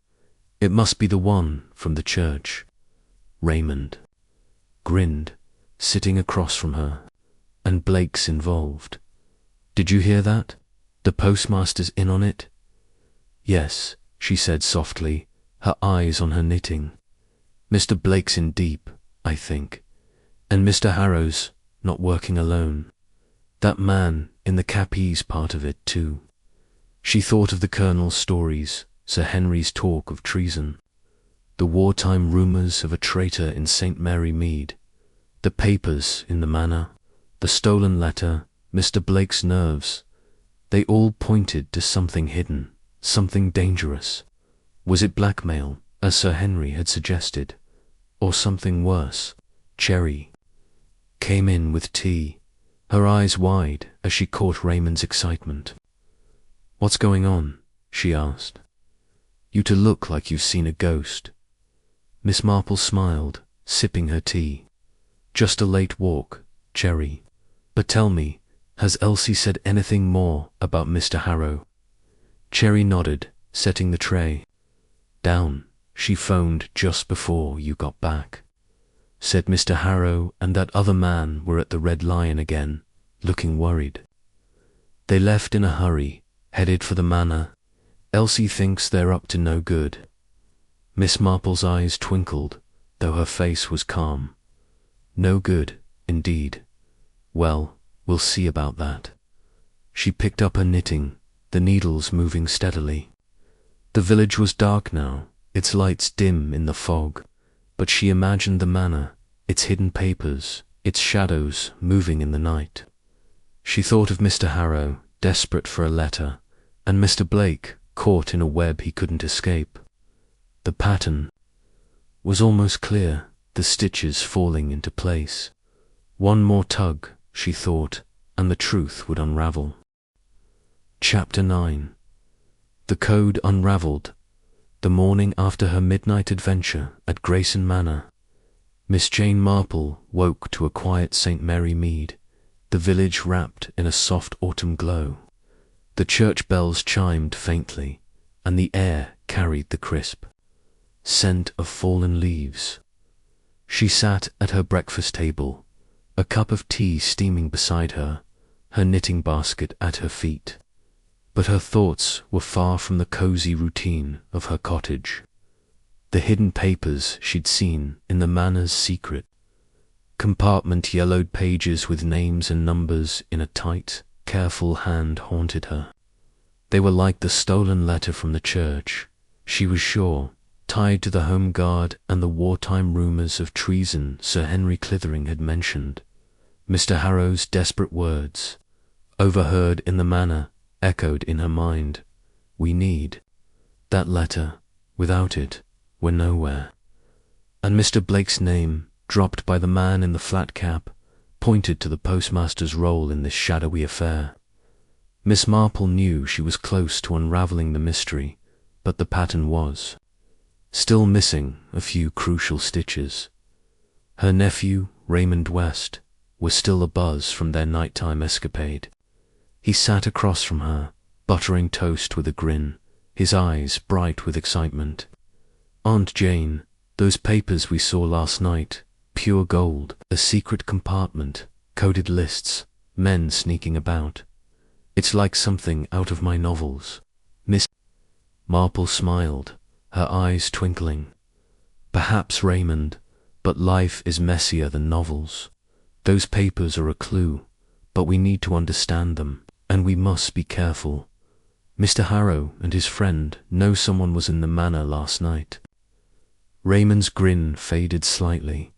You think they'll come after us? Not us, specifically, she said, sipping her tea. But they're worried, and worried people make mistakes. We'll watch and wait. She decided to spend the morning studying the clues she'd gathered, the receipt from the Fate with its list of a crowbar, flashlight and rope, the cigarette butts by the manor gate, the torn cloth in the hedge, and now the memory of those papers. The receipt suggested Mr. Harrow was prepared to break into something, perhaps the church or the manor itself. The cigarette butts and cloth hinted at his late-night visits, and the papers, with their coded names and numbers, matched the description of the stolen church letter.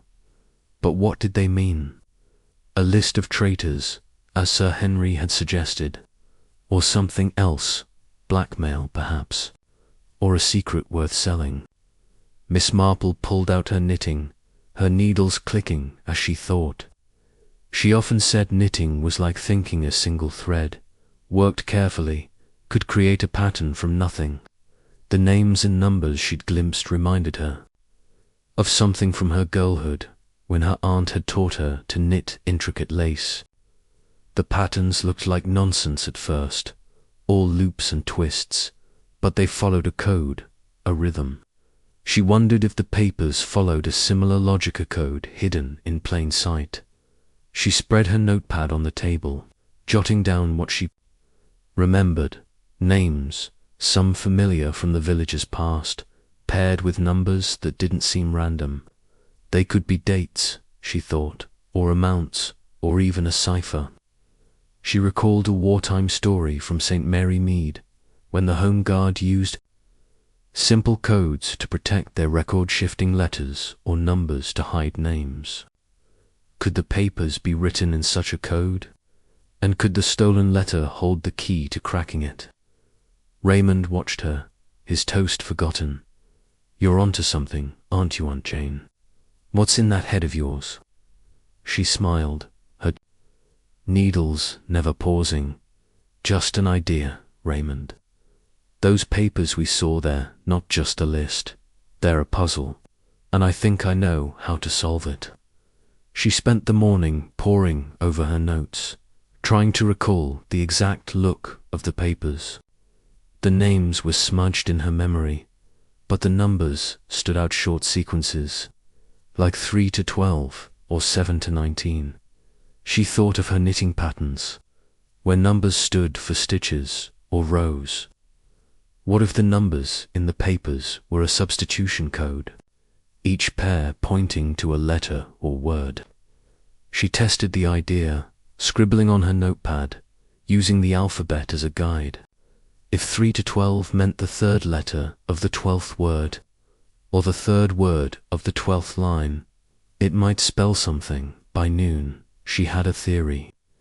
The papers might list names of people involved in a wartime scheme, with numbers coding their roles or actions. The stolen letter, she guessed, was either a duplicate or a key to the code, perhaps a list of what the numbers meant. If Mr. Harrow and his friend were after it, they needed it to make sense of the papers they'd already found. And Mr. Blake, the postmaster, was helping them, perhaps by intercepting mail or passing messages. She decided to test her theory by visiting the post office again, to see if Mr. Blake would slip up under gentle pressure. She put on her hat, a neat grey one with a small bow, and walked to the high street. The village was busy, with women shopping and children playing by the pump. The post office was quiet, though, with only Mr. Blake behind the counter, his glasses smudged, his hands sorting letters with quick, nervous jerks. "Good afternoon, Mr. Blake," Miss Marple said, her voice warm. "I need a few envelopes, please, and perhaps a stamp for London." He jumped slightly, his glasses slipping. "London, yes, of course, Miss Marple." He fumbled with the envelopes, dropping one on the counter. She smiled, pulling out her knitting. "You must see all sorts of letters, Mr. Blake. Any interesting ones lately? I heard Mr. Harrow's been sending quite a few." Mr. Blake's face went pale, and he pushed his glasses up. "Harrow, just the usual, you know. Nothing special." But his voice was tight, and his eyes darted to the sorting room door, where the new lock gleamed. Miss Marple's needles clicked, steady and calm, I suppose. Though with that church letter stolen, one wonders. Sir Henry Clithering was saying it might be coded from the war. You'd notice if anything like that came through, wouldn't you? His hands shook, and he dropped another envelope, coded. "No, nothing like that. Just bills and postcards, that's all." But he was sweating now, his fingers twisting. Penciled, she thanked him and left, her basket swinging lightly. Mr. Blake was scared, she was sure, and not just of gossip. He was hiding something, maybe holding back letters, maybe passing them to Mr. Harrow. She thought of the papers in the manor, the names and numbers. If she could see them again, she might crack the code. That afternoon, Raymond suggested they return to the manor, but Miss Marple shook her head. "Not yet, Raymond. It's too dangerous now. They know someone was there last night. We'll wait. And we'll watch." Instead, she spent the evening at her table, working on the code. She tried pairing the numbers with letters, using the alphabet and simple ciphers she remembered from her youth. After hours of scribbling, she found a pattern. The numbers matched letters in a specific sequence, spelling out fragments of words. One sequence, 3 to 12, gave her C, and another, 7 to 19, gave T. She worked late into the night, her fire burning low, until she had a partial message, contact. It wasn't much, but it was enough. The papers were a list of contacts, perhaps spies or informants, from the war. And the stolen letter, she guessed, named the leader or the traitor. Cherry came in with cocoa, her eyes wide. "Miss Marple, Elsie just called." Mr. Harrow was at the Red Lion, arguing with that man in the cap. They mentioned Mr. Blake, said, "He's getting cold feet, and they're planning something big at the manor tomorrow night." Miss Marple's eyes sharpened, though her smile was soft. "Tomorrow night, that's very interesting." She sipped her cocoa, her knitting in her lap. The village was dark now, its lights dim in the fog. But she imagined the manor, its hidden papers, its shadows moving in the night. She thought of Mr. Blake, caught in a trap, and Mr. Harrow, desperate for a letter that could unlock a secret, worth killing for. The code was unraveling, stitch by stitch, and Miss Marple was ready for the next move. Her needles clicked, steady and sure. The truth was close, and in St. Mary Mead, no secret stayed hidden from Jane Marple for long. Chapter 10. A Trap Set. The morning light crept into St. Mary Mead, soft and golden, painting the village with a deceptive calm. Miss Jane Marple sat at her breakfast table, her tea steaming gently, her knitting basket at her feet. The fire crackled. In the parlour and outside, the village-stirred children scampered down the lane. Mr. Pye swept his bakery doorstep, and the postman's bicycle rattled past. But Miss Marple's mind was far from the village's quiet rhythm. The coded papers she'd glimpsed in Grayson Manor's hidden compartments, the stolen letter from the church, Mr. Harrow's desperate search, Mr. Blake's trembling hands, and the shadowy man in the flat cap all wove together in her thoughts, like a shawl nearing completion. Elsie's latest report from the Red Lion that Mr. Harrow and his companion were planning something big at the manor tonight, with Mr. Blake getting cold feet, had set her mind racing. The pattern was clear now, a wartime secret, a list of names, a traitor's identity, and a conspiracy that refused to stay buried. Miss Marple knew it was time to act, to pull the threads tight and see who unraveled. She sipped her tea, her eyes on the receipt from the fate crowbar, flashlight, rope still lying on her table beside her notepad. The code she'd cracked last night, spelling contact from the manor's papers, confirmed her suspicions. The stolen letter was the key to a network of wartime informants, perhaps naming a traitor who'd worked from St. Mary Mead. Mr. Harrow wanted it, and Mr. Blake was helping him, though fearfully. But they hadn't found it yet, which gave Miss Marple an edge. She decided to set a trap, to stir the pot and make the conspirators show their hands. Her nephew, Raymond West, was still in the cottage, sprawled in a chair with a book, his city energy barely contained. He'd been thrilled by their midnight adventure at the manor, and now his eyes gleamed with the prospect of more. "Aunt Jane," he said, looking up, "you've got that look again. What's the plan?" Miss Marple smiled, her knitting needles clicking softly. A little nudge, Raymond. "People like Mr. Harrow get careless when they're worried. We'll spread a rumor, something to make them move." Raymond leaned forward, his grin wide. "A rumor? Like what?" "That the stolen letter's been found," she said, her voice calm but sharp.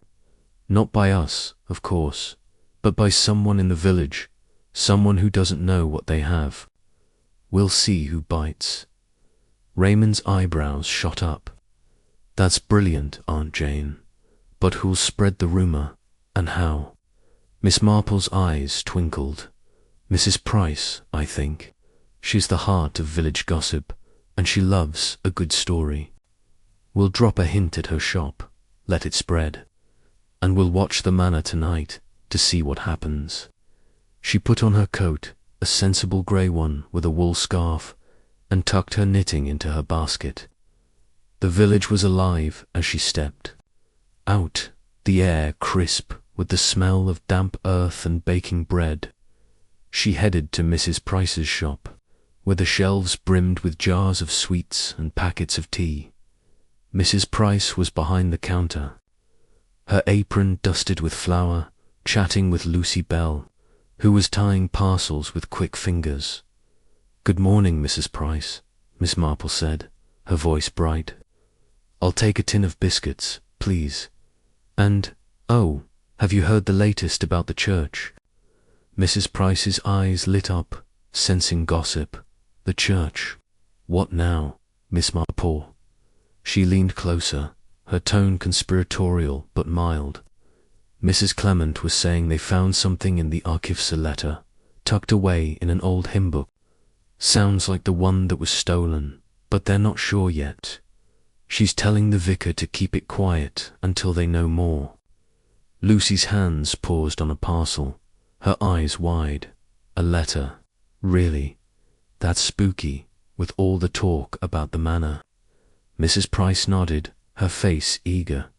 "Spooky's right. I'll bet it's tied to those strangers up there. My Tom saw that black car again last night, parked by the manor gate." Miss Marple smiled, her needles clicking as she pulled out her knitting. "Oh, I'm sure it's nothing serious, but it's curious, isn't it? I wouldn't be surprised if someone comes asking about it." She left the shop, knowing the rumor would spread like wildfire. Mrs. Price would tell every customer, and Lucy would carry it to the Red Lion. By noon, half the village would be buzzing about the found letter. Miss Marple walked slowly, her eyes scanning the high street. She saw Mr. Blake outside the post office, his glasses glinting as he locked the door, his face pale. She saw Mr. Hodge hurrying past, his hands stuffed in his pockets, his eyes on the ground. And she saw a tall figure in a dark coat, Mr. Harrow, standing by the bakery, pretending to read a newspaper but glancing toward the church. Back at her cottage, she sat with Raymond, planning their watch. "We'll go to the manor tonight," she said, "but we'll stay outside, hidden. If Mr. Harrow or his friend moves, we'll see it." Raymond nodded, his excitement barely contained. "Like spies, Aunt Jane. What if they're armed?" Miss Marple's smile was calm. "Then we'll be very quiet, Raymond. But I don't think they're that bold, not yet." The day passed slowly, the village humming with the rumor she'd planted. Cherry came home from the Red Lion, her face flushed with news. "Miss Marple, Elsie says the whole pub's talking about that letter, and Mr. Harrow was there, looking like he'd seen a ghost. He kept asking Elsie if she'd heard anything about the church." Miss Marple's eyes sharpened. "Did he? Now? And the man in the cap?" "He was there too," Cherry said. "Didn't say much, just sat in the corner, watching. Elsie says they left together, headed for the manor." Miss Marple nodded, her knitting needles moving steadily. The trap was set, and the bait was working. She spent the afternoon preparing, tucking her flashlight into her basket and choosing a dark shawl to blend with the night. Raymond was restless, pacing the parlor, but she kept him busy with small tasks, setching her notepad, sharpening pencils, making tea. She jotted down the names from her memory of the manor's papers, pairing them with the code she'd cracked, contact. She added Mr. Blake's name with a note about his fear, and Mr. Harrow's with a question mark about his motives. The man in the flat cap was still a blank, but she'd see him tonight, she was sure, as dusk fell. The village grew quiet, the lights dimming in the fog. Miss Marple and Raymond slipped out, moving silently down the lane to the manor. The air was cold, the hedges rustling softly. They found a spot behind a thick oak, where they could see the manor gate and the side door. Miss Marple's flashlight stayed off, her eyes sharp in the moonlight. Raymond crouched beside her, his breath quick but quiet. They waited the night. Growing colder, then, just past 11, A car's headlights cut through the fogger-black car. Pulling up to the gate, 2 men got out. Mr. Harrow, tall and sharp-faced, and the man in the flat cap, his face still hidden. They moved quickly, slipping through the gate and toward the side door. Miss Marple watched, her heart steady, as they disappeared inside. Minutes later, another figure appeared, hurrying down the lane. Mr. Blake, his coat flapping, his glasses catching the moonlight. He paused at the gate, looking around, then slipped inside. Miss Marple's needles, tucked in her basket, seemed to click. In her mind, Mr. Blake, scared but here. The rumor had worked. She whispered to Raymond, "Stay here. If I'm not back in 20 minutes, fetch Colonel Bantry." Raymond's eyes widened, but he nodded. Miss Marple crept closer, keeping to the shadows, until she reached the side door. It was ajar, a faint light spilling out. She heard voices, Mr. Harrow's, sharp and angry, and Mr. Blake's high with fear. "You said it was found," Mr. Harrow snapped. "Where is it?" "I don't know," Mr. Blake stammered. "I checked the church, the vicar's house, nothing." Miss Marple's heart leaped. The trap had them rattled. She slipped back to Raymond, her mind racing. They were desperate, and desperate men made mistakes. She'd watch, and she'd wait. The letter, the code, the manners secrets they were, all coming together, stitch by stitch. Back at her cottage, she sat by the fire, her knitting in her hands. Raymond was still buzzing, but she was calm, her eyes on the flames. The village slept, but she imagined the manor alive with shadows. The truth was close, and Miss Marple was ready to pull the final thread. Chapter 11. The Confrontation. The morning sun rose over St. Mary Mead, casting a gentle glow on the village's cobblestone lanes and thatched cottages. Miss Jane Marple sat at her breakfast table, her tea cooling in its cup, her knitting basket resting by her chair. The fire in her parlour crackled softly, filling the room with warmth, but her mind was far from the cosy comfort of her cottage. Last night's watch at Grayson Manor had confirmed her suspicions. Mr. Harrow, the man in the flat cap, and Mr. Blake, the postmaster, were tangled in a desperate search for the stolen church letter.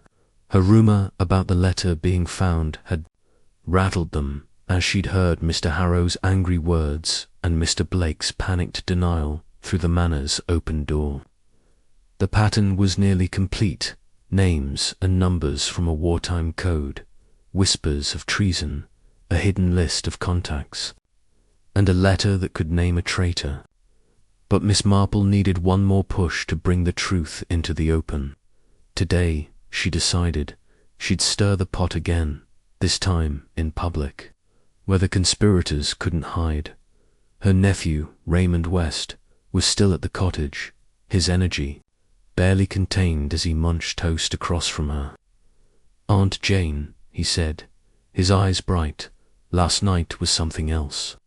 We've got them on the run, haven't we? What's next?" Miss Marple smiled, her knitting needles clicking softly as she pulled them from her basket. "Next, Raymond, we bring them out into the light. People like Mr. Harrow don't like being seen. We'll arrange a little gathering, somewhere public, and let the village do the rest." Raymond leaned forward, his grin wide. "A gathering, like a party." "More like a meeting," she said, her voice calm but sharp. "The village hall is hosting a parish council meeting tonight. Everyone will be there: Mrs. Price, Mr. Blake, Colonel Bantry, even Mr. Hodge. We'll drop another hint about the letter, and we'll watch who flinches." Raymond's eyebrows shot up. "You're setting another trap. Brilliant, Aunt Jane. But what if they get suspicious?" Her eyes twinkled. "Oh, they're already suspicious. That's why they'll come. They can't afford not to. She spent the morning planning, her mind as sharp as her needles. She'd spread the word through Mrs. Price's shop, the heart of village gossip, that the vicar had found a clue about the stolen letter, torn photograph, tucked in the same hymn book, where the letter was supposedly found. It was a lie, of course, but a careful one. Miss Marple had seen a photograph in Colonel Bantry's study, a wartime picture of the Home Guard with the manor in the background. It had caught her eye, with a man who looked a bit like Mr. Harrow. If she could make the conspirators think the photograph was real and tied to the letter, they might panic and reveal themselves. She put on her coat, a warm brown one with a neat collar, and headed to Mrs. Price's shop. The village was bustling, with women carrying baskets and children chasing a hoop down the lane. The shop smelled of fresh bread and sugar, its shelves stacked with jars and tins. Mrs. Price was behind the counter, her apron dusted with flour, while Lucy Bell tied parcels with quick fingers. "Good morning, Mrs. Price," Miss Marple said, her voice bright. "I'll take a packet of tea, please." "Oh, and have you heard the latest from the vicarage?" Mrs. Price's eyes gleamed, sensing a story. "The vicarage? Don't tell me it's about that letter again." Miss Marple leaned closer, her tone low but clear. "It seems the vicar found something else in the archives of photograph, tucked in a hymn book with the letter. Old, from the war, with some familiar faces. Mrs. Clement says it might show who took the letter." Lucy's hands froze on a parcel, her eyes wide. "A photograph? That's creepy. Who's in it?" Miss Marple smiled, her needles clicking as she pulled out her knitting. "Oh, I'm sure it's nothing much, but it's got the vicar in a tizzy. He's bringing it to the parish meeting tonight to ask the council what to do." Mrs. Price nodded, her face eager. "A photograph, you say? I'll bet it's tied to those manor folk. My Tom saw that black car again this morning, parked by the gate." Miss Marple thanked her and left, knowing the rumour would spread like butter on hot toast. By noon, the village would be buzzing about the photograph, and by evening, Mr. Harrow and his friends would be on edge. She walked home slowly, her eyes scanning the high street. She saw Mr. Blake locking the post office, his hands shaking, his glasses slipping down his nose. She saw Mr. Hodge hurrying past the bakery, his face pale, his eyes darting toward the Manners Lane, and she saw a tall figure in a dark coat, Mr. Harrow, standing by the church gate, his sharp face turned toward the vicarage. Back at her cottage, she sat with Raymond, outlining the plan. "We'll go to the parish meeting," she said. "You watch Mr. Harrow and his friend. I'll watch Mr. Blake and Mr. Hodge, and we'll see who reacts when the vicar mentions the photograph." Raymond nodded, his excitement bubbling like a detective story. "What if they try something?" Miss Marple's smile was calm. "They won't, not in a room full of people. But they'll talk, or they'll slip. They always do." The day passed quickly, the village alive with whispers about the photograph. Cherry came home from the Red Lion, her face flushed with news. "Miss Marple, Elsie says Mr. Harrow was in a state this afternoon. Kept asking about the vicar, the hymn book, everything. That man in the cap was with him, looking like he wanted to bolt." Miss Marple's eyes sharpened. "Did they say anything about the meeting?" Cherry nodded. Elsie heard them mention it. "They're going, both of them. Said they had to stop it before it's too late." Miss Marple's needles clicked steadily. The trap was working, pulling the conspirators into the open. She spent the afternoon preparing, tucking her flashlight and notepad into her basket. choosing a dark shawl for the evening. Raymond was restless, pacing the parlour, but she kept him calm with small tasks, fetching her scarf, polishing her glasses. The parish meeting was held in the village hall, a low building with creaky floors and rows of wooden chairs. By 7 o'clock, it was packed with villagers, Mrs. Dane, the vicar and his wife, Colonel Bantry, Mr. Blake, Mr. Hodge, and dozens of others. Miss Marple and Raymond slipped in quietly, taking seats near the back. She scanned the room, her eyes sharp behind her mild smile. Mr. Blake was near the front, his hands twisting a handkerchief, his glasses fogged with sweat.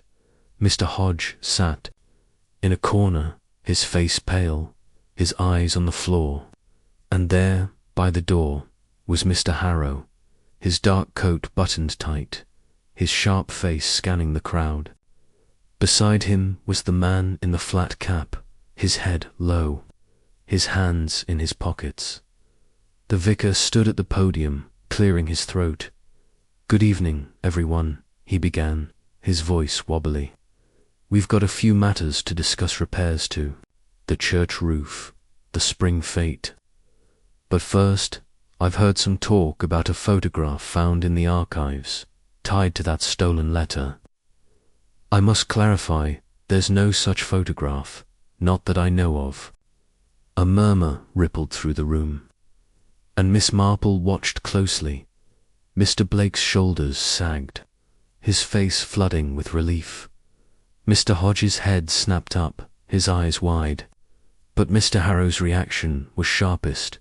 His jaw tightened, his hands clenched, and he leaned toward the man in the cap, whispering fiercely.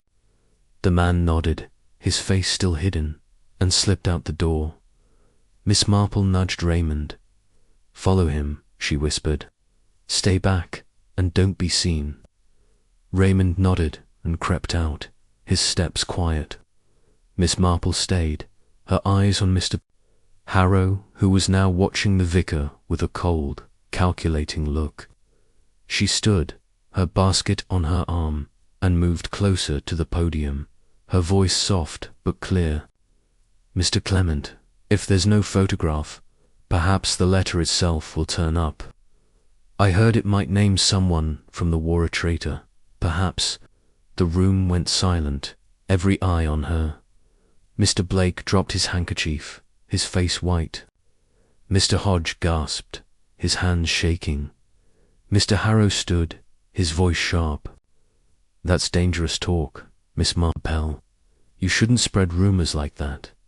She smiled, her eyes meeting his. "Oh, I'm just an old lady, Mr. Harrow, but rumors have a way of finding the truth, don't they?" The meeting moved on, but the air was thick with tension. Miss Marple sat back, her needles clicking, watching as Mr. Harrow left in a hurry. His coat flapping, Mr. Blake followed, his steps unsteady, and Mr. Hodge slipped out soon after. The trap had worked. They were rattled, and they were moving. Raymond returned as the meeting ended, his face flushed. Aunt Jane, the man in the cap, went to the manor. I saw him meet Mr. Blake there, and they were arguing. Something about no more excuses. Miss Marple nodded, her smile calm but her mind racing. The conspirators were breaking, their secrets spilling. She'd follow them tonight, she decided, and see where the letter led. The pattern was almost complete, and in St. Mary Mead, no secret stayed hidden from Jane Marple for long. Chapter 12. The Hidden Motive. The morning after the parish meeting. St. Mary Mead woke to a sky heavy with grey clouds, the air sharp with the promise of rain. Miss Jane Marple sat in her parlour, her tea cooling on the table, her knitting basket at her feet.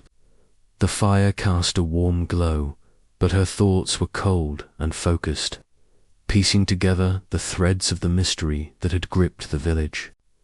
The rumour she'd spread about a photograph tied to the stolen letter, had worked better than she'd hoped. Mr. Harrow's sharp reaction, Mr. Blake's panicked relief, and Mr. Hodges' trembling gasp had shown their guilt. Raymond's report of the man in the flat cap meeting Mr. Blake at Grayson Manor, arguing about no more excuses, confirmed that the conspirators were cracking under pressure. The coded papers she'd seen in the manor, spelling contact and Sir Henry. Clithering's talk of wartime treason pointed to a secret that still held power, perhaps a traitor's name, worth stealing, worth hiding. Today, Miss Marple decided, she'd tug the final threads to uncover the motive behind it all. Her nephew, Raymond West, was still at her cottage, his city restlessness barely contained as he paced the parlour, sipping coffee. "Aunt Jane," he said, his eyes bright with excitement, "last night was like a play. The way you stirred them up at the meeting, Harrow, looked ready to bolt. What's our next move?" Miss Marple smiled, her knitting needles clicking softly. "We've shaken the tree, Raymond. Now we watch what falls. The letter thereafter. Not just a list. It's a weapon. I think it names someone who betrayed the village during the war, and Mr. Harrow wants it for blackmail." Raymond's jaw dropped. "Blackmail? That's big, Aunt Jane. But who's he targeting, and why now?" She sipped her tea, her eyes sharp behind her mild expression. "That's what we need to find out. The letters from 1943 tied to the Home Guard. Colonel Bantry mentioned rumours of a traitor, and Sir Henry said such a letter could be used to ruin someone today. We'll visit the Colonel again, and we'll keep an eye on Mr. Blake. He's the weak link, I think." She put on her coat, a sturdy grey one with a wool scarf, and tucked her knitting into her basket. The village was quiet as she stepped out, the clouds casting shadows over the cottages. She and Raymond walked to Gossington Hall, where Colonel Bantry lived, passing the Manor's Lane. The gate was closed, but fresh tyre tracks marked the mud, and a new cigarette Butt City brand, as always, lay in the grass. Miss Marple noted it, her mind filing it with the receipt, crowbar, flashlight, rope, and the torn cloth she'd seen in the hedge dot at Gossington Hall. The Colonel welcomed them into his study, his moustache bristling as he offered tea. "Jane." "Raymond, what's this about?" he boomed. "More village nonsense." Miss Marple settled into a chair, her basket on her lap. "Not nonsense, Colonel. That stolen letter from the church, it's causing quite a stir. You said there were rumours of a traitor during the war, someone passing secrets through the manor. Could that letter name them?" The Colonel's face tightened, his fingers drumming on the desk. "A traitor, that was just talk, Jane. The Home Guard was a ragtag bunch, but we were loyal. There was a fellow, the Martin Cole, a local. Disappeared in 43, right after some papers went missing. Some said he was selling secrets, but nothing was proved." Miss Marple's heart quickened, but her voice stayed calm. "Martin Cole, that's interesting. Did he have family here?" The Colonel nodded, his eyes distant. "A brother, Thomas. Cole left the village after the war, went to London, never came back." "Why do you ask?" She smiled, her needles clicking. "Just curious. This Mr. Harrow, the writer at the Red Lion, he's been asking about the Manor's wartime days, and last night, at the parish meeting, he seemed very upset when I mentioned a photograph tied to the letter." The Colonel's eyebrows rose. "Harrow, that shifty fellow. He was pestering me at the fete, too. Asked about old records, officers who stayed at the manor. I told him it was nothing special, but he wouldn't let it go." Miss Marple nodded, her mind racing. Martin Cole, a possible traitor, and his brother, Thomas, gone to London. Could Mr. Harrow be connected to them? She remembered the photograph. In the Colonel's study, the Home Guard with a man who looked like Mr. Harrow. "Colonel," she said, "that photograph of the Home Guard I see it again." He fetched it from the desk, a faded picture in a silver frame. Miss Marple studied it, her eyes lingering on the sharp-faced man she'd noticed before. "This man," she said, pointing. "Who is he?" The Colonel squinted. "That's Edward. Cole, Martin's cousin. He was in the Home Guard, too. Left the village after Martin vanished. Died a few years back, I heard." Miss Marple's needles paused. Edward Cole. The resemblance to Mr. Harrow was striking. Same sharp jaw, same narrow eyes. Was Mr. Harrow a relative, perhaps a son or nephew, digging up the past for revenge? Or profit? She thanked the Colonel and left, her mind buzzing with new threads. Back in the village, she stopped by Mrs. Price's shop to gauge the rumors spread. The shop was busy, with women chatting over jars of jam. Mrs. Price leaned across the counter, her eyes gleaming. "Miss Marple, everyone's talking about that photograph. Lucy says Mr. Harrow was at the Red Lion this morning, asking if the vicar really found it. He looked proper scared." Miss Marple bought a tin of biscuits, her smile mild. "Did he? Well, I'm sure it's nothing serious. Has Mr. Blake been about?" Lucy nodded, tying a parcel. "He was in earlier, looking like he hadn't slept. Kept muttering about letters and locked doors." Miss Marple's eyes sharpened. Mr. Blake was crumbling, just as she'd hoped. She walked home, passing the post office, where Mr. Blake was locking up, his hands shaking. She saw Mr. Hodge across the street, his face pale, avoiding her gaze. And near the church, she spotted Mr. Harrow, his dark coat flapping as he hurried. Toward the Manners Lane at her cottage, she sat with Raymond, sharing what she'd learned. "The letter names a traitor, I'm sure," she said. "Martin Cole, perhaps, or someone close to him. Mr. Harrow might be a Cole relative, looking to blackmail someone named in the letter or clear a family name." Raymond's eyes widened. "Blackmail? That's why he's so desperate. But who's he after?" Miss Marple's needles clicked. "Someone in the village, I think. Mr. Blake's involved, maybe passing letters to hide the truth. And Mr. Hodge, he's scared, too. Perhaps he knows something from the war." That afternoon, Cherry burst in with news from Elsie. Miss Marple, Mr. Harrow, and that man in the cap were at the Red Lion, arguing again. They mentioned a buyer in London, someone waiting for the letter. And they said Mr. Blake's not cooperating anymore. Miss Marple's heart leaped. A buyer in London. The letter was worth money, then perhaps to a collector of wartime secrets, or someone protecting a reputation. She decided to act quickly, to push the conspirators into a final mistake.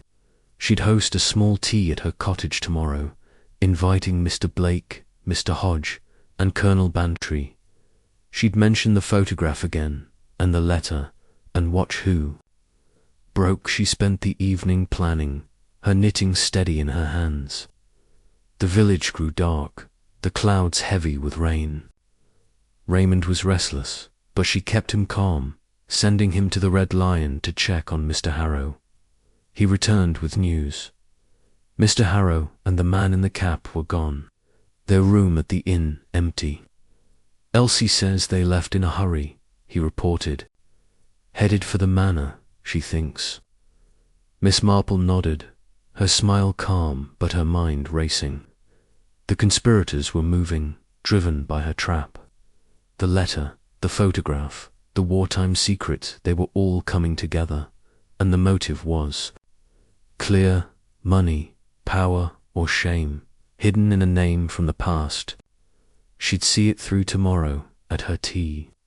where the truth would finally unravel. Her needles clicked, steady and sure.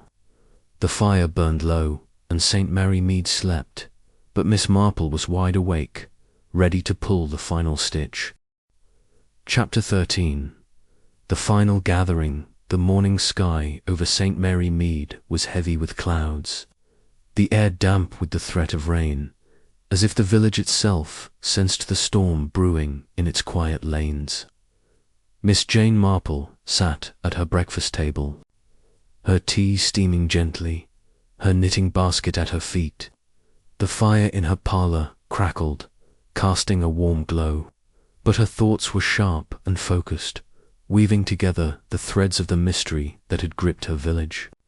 The stolen letter from the church, the coded papers in Grayson Manor, Mr. Harrow's desperate search, Mr. Blake's nervous betrayal, Mr. Hodges' trembling fear, and the shadowy man in the flat cap all pointed to a wartime secreter, traitors. Name worth stealing for blackmail or profit.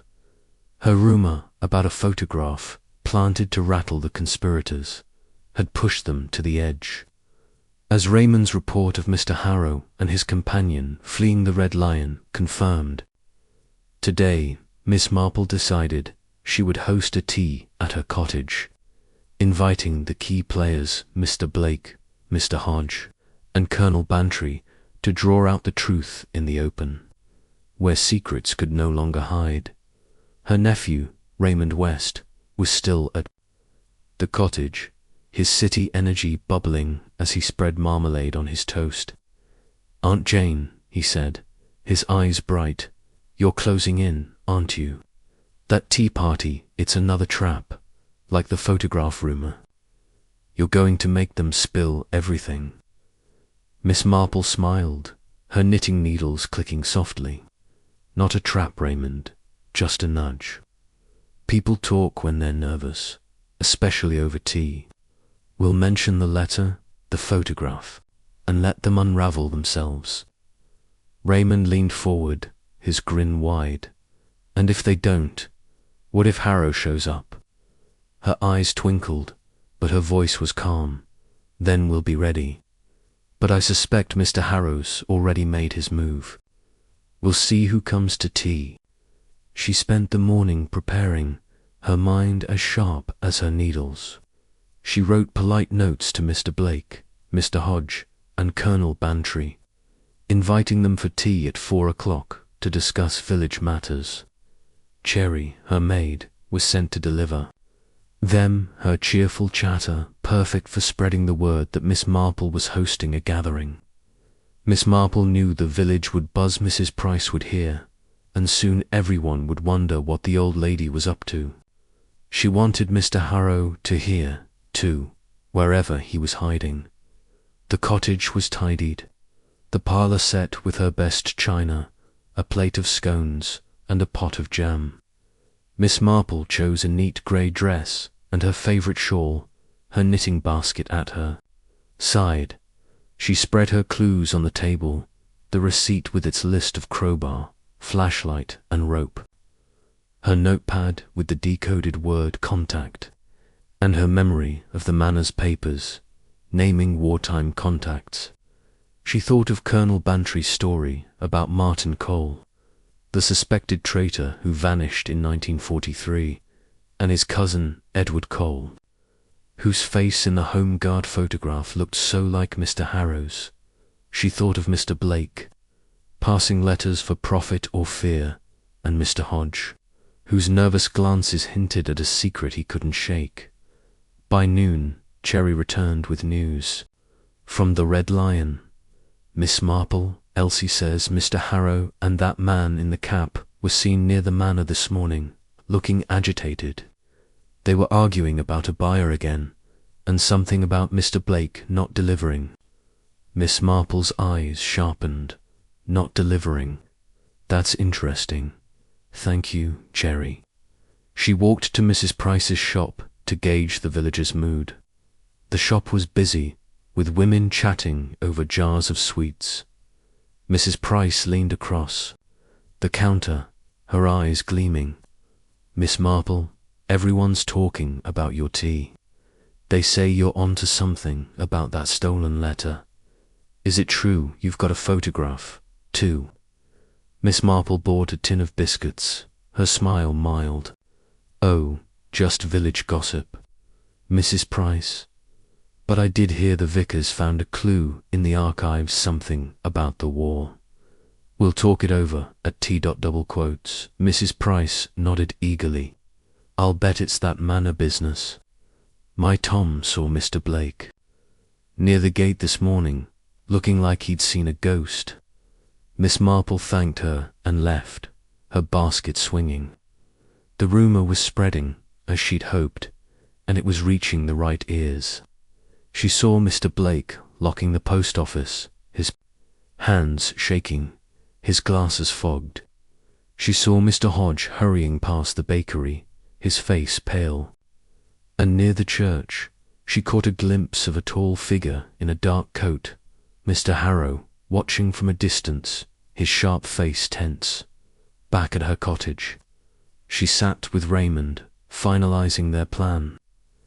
You'll greet our guests, she told him, keep them talking, keep them at ease. I'll watch their faces, especially when I mention the letter and the photograph. Raymond nodded, his excitement barely contained. And if Harrow crashes the party, Miss Marple's smile was calm. Then we'll have a full table. But I think he'll stay in the shadows for now. The afternoon passed quickly, the village quiet under the heavy clouds. At 4 o'clock, the guests arrive. Colonel Bantry was first, his moustache bristling as he settled into an armchair, grumbling about village rumours. Mr. Blake came next, his glasses slipping, his hands twisting a handkerchief. Mr. Hodge was last, his face pale, his eyes darting to the door as if he wanted to bolt. Miss Marple greeted them warmly, pouring tea and passing scones. Her voice light, but her eyes sharp. Thank you for coming, she said, settling into her chair, her knitting in her lap. I thought we'd talk about the church theft. It's caused such a stir, hasn't it? The Colonel nodded, sipping his tea. A bad business, Jane. That letter wartime nonsense, probably, but it's got everyone jumpy. Mr. Blake's cup rattled in its saucer, his voice high. Jumpy, it's just a letter. Probably nothing important. Mr. Hodge stared at his plate, his hands clenched. Nothing important, he mumbled, but his voice shook. Miss Marple's needles clicked softly. Perhaps, but Sir Henry says it might name a traitor from the war, someone like Martin Cole, who vanished in 43. And then there's that photograph, found in a hymn book. It shows the Home Guard, with the manor in the background. Quite a coincidence, don't you think? Mr. Blake dropped his cup, tea spilling across the table. Photograph, he stammered, his face white. There's no photograph. Mr. Hodges' head snapped up, his eyes wide. No photograph. But you said, the Colonel frowned, leaning forward. What's this, Jane? You're stirring things up again, aren't you? Miss Marple smiled, her voice gentle. Just wondering, Colonel. The photograph shows Edward Cole, Martin's cousin. He looks a bit like Mr. Harrow, the writer staying at the Red Lion. And Mr. Blake. You've been sending letters for Mr. Harrow, haven't you? To a buyer in London, perhaps. Mr. Blake stood, his chair scraping. That's nonsense. I don't know anything about letters or buyers. Mr. Hodges' hands shook, his voice a whisper. It's too late, Blake. They know. I told you it was a mistake. The room went silent, the air thick with tension. Miss Marple's needles kept clicking, steady and sure. A mistake, Mr. Hodge. Do tell us. Was it a mistake to help Mr. Harrow find the letter, or to hide what you knew about Martin Cole? Mr. Hodges' face crumpled, his voice breaking. I didn't want to. Martin was my friend, back in the war. He took money to pass secret small things, he said, but it got out of hand. The letter names him and me as his contact. I thought it was buried, but Harrow found out. He's Edward's son, wants to sell the letter to clear his father's name and make a fortune. Mr. Blake sank into his chair, his head in his hands. Harrow made me help, said he'd ruin me if I didn't. I passed his letters, kept some back, but I didn't steal the church letter. Miss Marple nodded, her eyes soft but piercing. And the man in the flat cap, who is he? Mr. Hodge swallowed hard. Harrow's partner, a dealer from London. He's the one who broke into the church, looking for the letter. The Colonel's moustache bristled. Good Lord, Jane, you've got a full-blown conspiracy here. Before Miss Marple could reply, the door burst open, and Mr. Harrow stood there, his sharp face pale, his dark coat muddy. Enough, he snapped. You've meddled too much, old woman. Raymond stood, his fists clenched, but Miss Marple raised a hand, her voice calm. Sit down, Mr. Harrow. The letter's safe, and so is the truth. You wanted to sell Martin Cole's name to a buyer in London, didn't you? To clear your father, Edward, and make a profit. Harrow's eyes blazed, but he didn't move. You can't prove anything. Miss Marple smiled, her needles clicking. Oh, I think we can. The police will be interested in your crowbar, your late-night visits, and Mr. Blake's letters. And Mr. Hodge has told us quite enough. Harrow turned to run, but Raymond was faster, blocking the door. The Colonel stood, his voice booming. Stay put, Harrow. This is over. Miss Marple sipped her tea, her eyes never leaving Harrow's face. The pattern was complete, the stitches tight. The tea had done its work, and the truth was out. Chapter 14. The aftermath, the morning after the dramatic tea party at Miss Jane Marple's cottage. St. Mary Mead woke to a sky brushed with pale blue, the clouds parting to let sunlight spill over the village's thatched roofs and winding lanes. Miss Marple sat at her breakfast table, her tea steaming gently, her knitting basket tucked beside her chair. The fire in her parlour crackled softly, casting a warm glow, but her mind was still weaving through the events of the previous evening.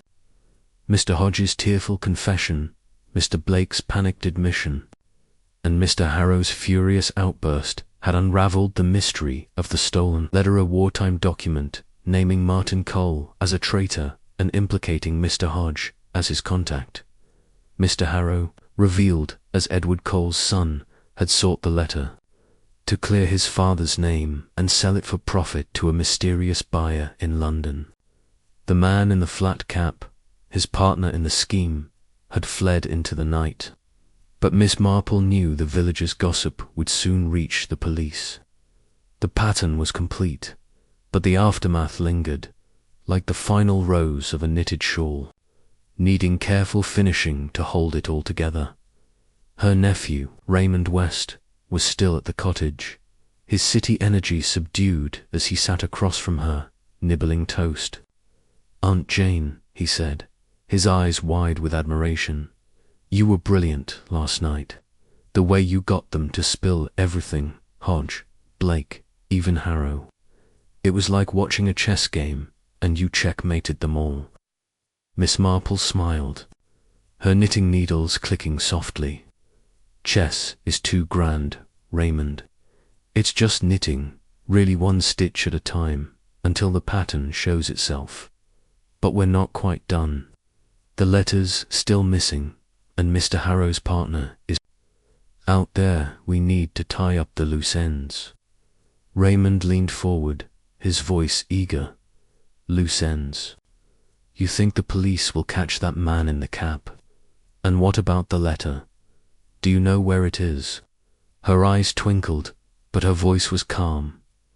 "I have an idea, Raymond. The letter's clothes, I think hidden where no one thought to look. And the man in the flat cap, he'll slip up soon. Men like that always do." She sipped her tea, her mind turning over the clues one last time. The receipt with its crowbar, flashlight and rope. The cigarette butts by the manor gate. The torn cloth in the hedge. The coded papers spelling contact. And Mr. Hodges' confession about Martin Cole's betrayal. She thought of Mr. Blake, pressured into passing letters for Mr. Harrow. And the buyer in London, waiting for a document that could ruin reputations or fetch a high price. The police, alerted by Colonel Bantry after the tea party, would be searching for Mr. Harrow and his partner. But Miss Marple wanted to ensure the letter was found before it could cause more trouble. She put on her coat, a warm navy one with a neat brooch, and tucked her knitting into her basket. "Raymond," she said, "we're going to the church. I think the letter's been under our noses all along." Raymond's eyebrows shot up. The church, but it was stolen from there. Miss Marple's smile was serene. "Exactly, which is why it's the perfect place to hide it again." They walked to the church, the village buzzing with gossip about the previous night's drama. Women clustered outside Mrs. Price's shop, whispering about Mr. Harrow's outburst and Mr. Blake's confession. Miss Marple nodded to them, her basket swinging lightly, her eyes scanning the high street. She saw Mr. Pye sweeping his bakery doorstep, his face curious, and Mrs. Dane peering from her window, her lace curtains twitching. The post office was closed, a sign on the door reading out of service, and Miss Marple wondered if Mr. Blake had fled or was simply lying low at the church. The air was cool and dim, smelling of wax and old hymnals. The vicar, Mr. Clement, was arranging hymn books, his face still flushed from the village's excitement. "Miss Marple," he exclaimed, spotting her. "After last night, I don't know what to think. You've stirred up quite a hornet's nest." She smiled, settling, her basket on a pew. "Just clearing the air, Mr. Clement. I've been thinking about that stolen letter. You said it was taken from the archives, but have you checked the hymn books again? Sometimes things are hidden in plain sight." Mr. Clement blinked, his hands pausing on a hymn book. "The hymn books, we looked there after the theft, but found nothing. Do you think it's worth a look?" she said, her voice gentle but firm. "May we?" He nodded, leading them to the archive room where the wooden cupboard stood, its broken lock now replaced with a shiny new one. Miss Marple opened a hymn book at random, flipping through its pages. Raymond watched, his excitement growing as she moved to another, then another. On the fourth book, tucked between pages of Abide With Me, was a folded paper, yellowed with age, its edges worn but intact. Miss Marple's heart quickened, but her face stayed calm. She unfolded it carefully, revealing a list of names and numbers in a tight, careful hand, the same style as the papers in the manor. Martin Cole's name was there, circled, with Mr. Hodges beside it, and a note, "Confirmed contact, London, 1943. It was the stolen letter, hidden where no one would look twice. Raymond gasped, his voice a whisper. "Aunt Jane, you found it. How did you know?" She smiled, tucking the letter into her basket. "People hide things where they feel safe, Raymond. The thief took it from the church, but returned it to avoid suspicion. Mr. Harrow's partner, I think the man in the cap." Mr. Clement's eyes widened. "Good heavens, Miss Marple, should we call the police?" "Yes," she said, "but first, let's take this to Colonel Bantry. He'll know who to contact." They walked to Gossington Hall, the village alive. With whispers, the colonel was in his study, his mustache bristling as he listened to their story. "By Jove, Jane," he boomed, examining the letter. "This names Martin Cole as a traitor, passing secrets to a London contact. And Hodge knew. No wonder Harrow wanted it." Miss Marple nodded, her needles clicking as she sat. "Mr. Harrow's father, Edward Cole, was implicated too. He's trying to clear the family name or profit from the scandal. The buyer in London must want the letter to protect someone or expose them. The colonel called the police, who arrived within the hour, a stern inspector from the county, accompanied by Sir Henry Clithering, who'd stayed in St. Mary Mead after his visit." Sir Henry grinned at Miss Marple, his eyes twinkling. "Jane, you've done it again. Scotland Yard could use you." She smiled, her voice mild. "Oh, I'm just an old lady, Sir Henry. But I do listen." The police took the letter and arrested Mr. Blake, who was found hiding at his sister's house in the next village. Mr. Hodge turned himself in, tearfully confessing his minor role in Martin Cole's scheme. Mr. Harrow and the man in the flat cap were tracked to a London boarding house, where they were caught trying to sell the letter to a private collector. The collector, it turned out, was a descendant of a wartime official named in the letter, desperate to keep the family's shame buried. By evening, the village was quiet again, the storm clouds gone, the sky clear. Miss Marple sat by her fire, her knitting in her hands, Raymond across from her, still buzzing with excitement. "Aunt Jane," he said, "you're a marvel." "How do you do it?" She smiled, her needles clicking steadily. "I just watch, Raymond, and listen. People always tell their stories, if you know how to hear them." Cherry brought tea, her face bright with gossip from the Red Lion. "Miss Marple, the whole village is talking about you. They say you're sharper than the police." Miss Marple laughed softly, sipping her tea. The mystery was solved, the letter found, the conspirators caught. St. Mary Mead would settle back into its quiet ways, but Miss Marple knew other secrets would come, as they always did. She'd be ready, her needles clicking, her eyes missing nothing. Asterisk. Chapter 15. A New Thread. The autumn sun hung low over St. Mary Mead, bathing the village in a golden haze that softened the edges of the cottages and made the dew sparkle on the hedgerows. Miss Jane Marple sat at her breakfast table, her tea steaming. Gently, her knitting basket at her feet. The fire in her parlour crackled, casting a warm glow, but her mind was already at work, picking at a new thread in the fabric of the village's quiet life. The affair of the stolen letter was settled. Mr. Harrow and his partner in the flat cap were in custody. Mr. Blake and Mr. Hodge had confessed their parts in the wartime conspiracy, and the letter, naming Martin Cole as a traitor, was safely with the police. The village had settled back into its familiar rhythm, with women chatting at Mrs. Price's shop and children playing by the pump. But Miss Marple knew villages like hers were never truly still beneath the calm surface. Knew secrets always stirred, waiting for someone to notice. This morning, as she sipped her tea, a small detail tugged at her thoughts. At the Red Lion the previous evening, Elsie had mentioned a new guester, quiet woman, middle-aged, with a nervous habit of twisting her scarf. She'd arrived the day after Mr. Harrow's arrest, asking no questions, but listening closely to the village gossip.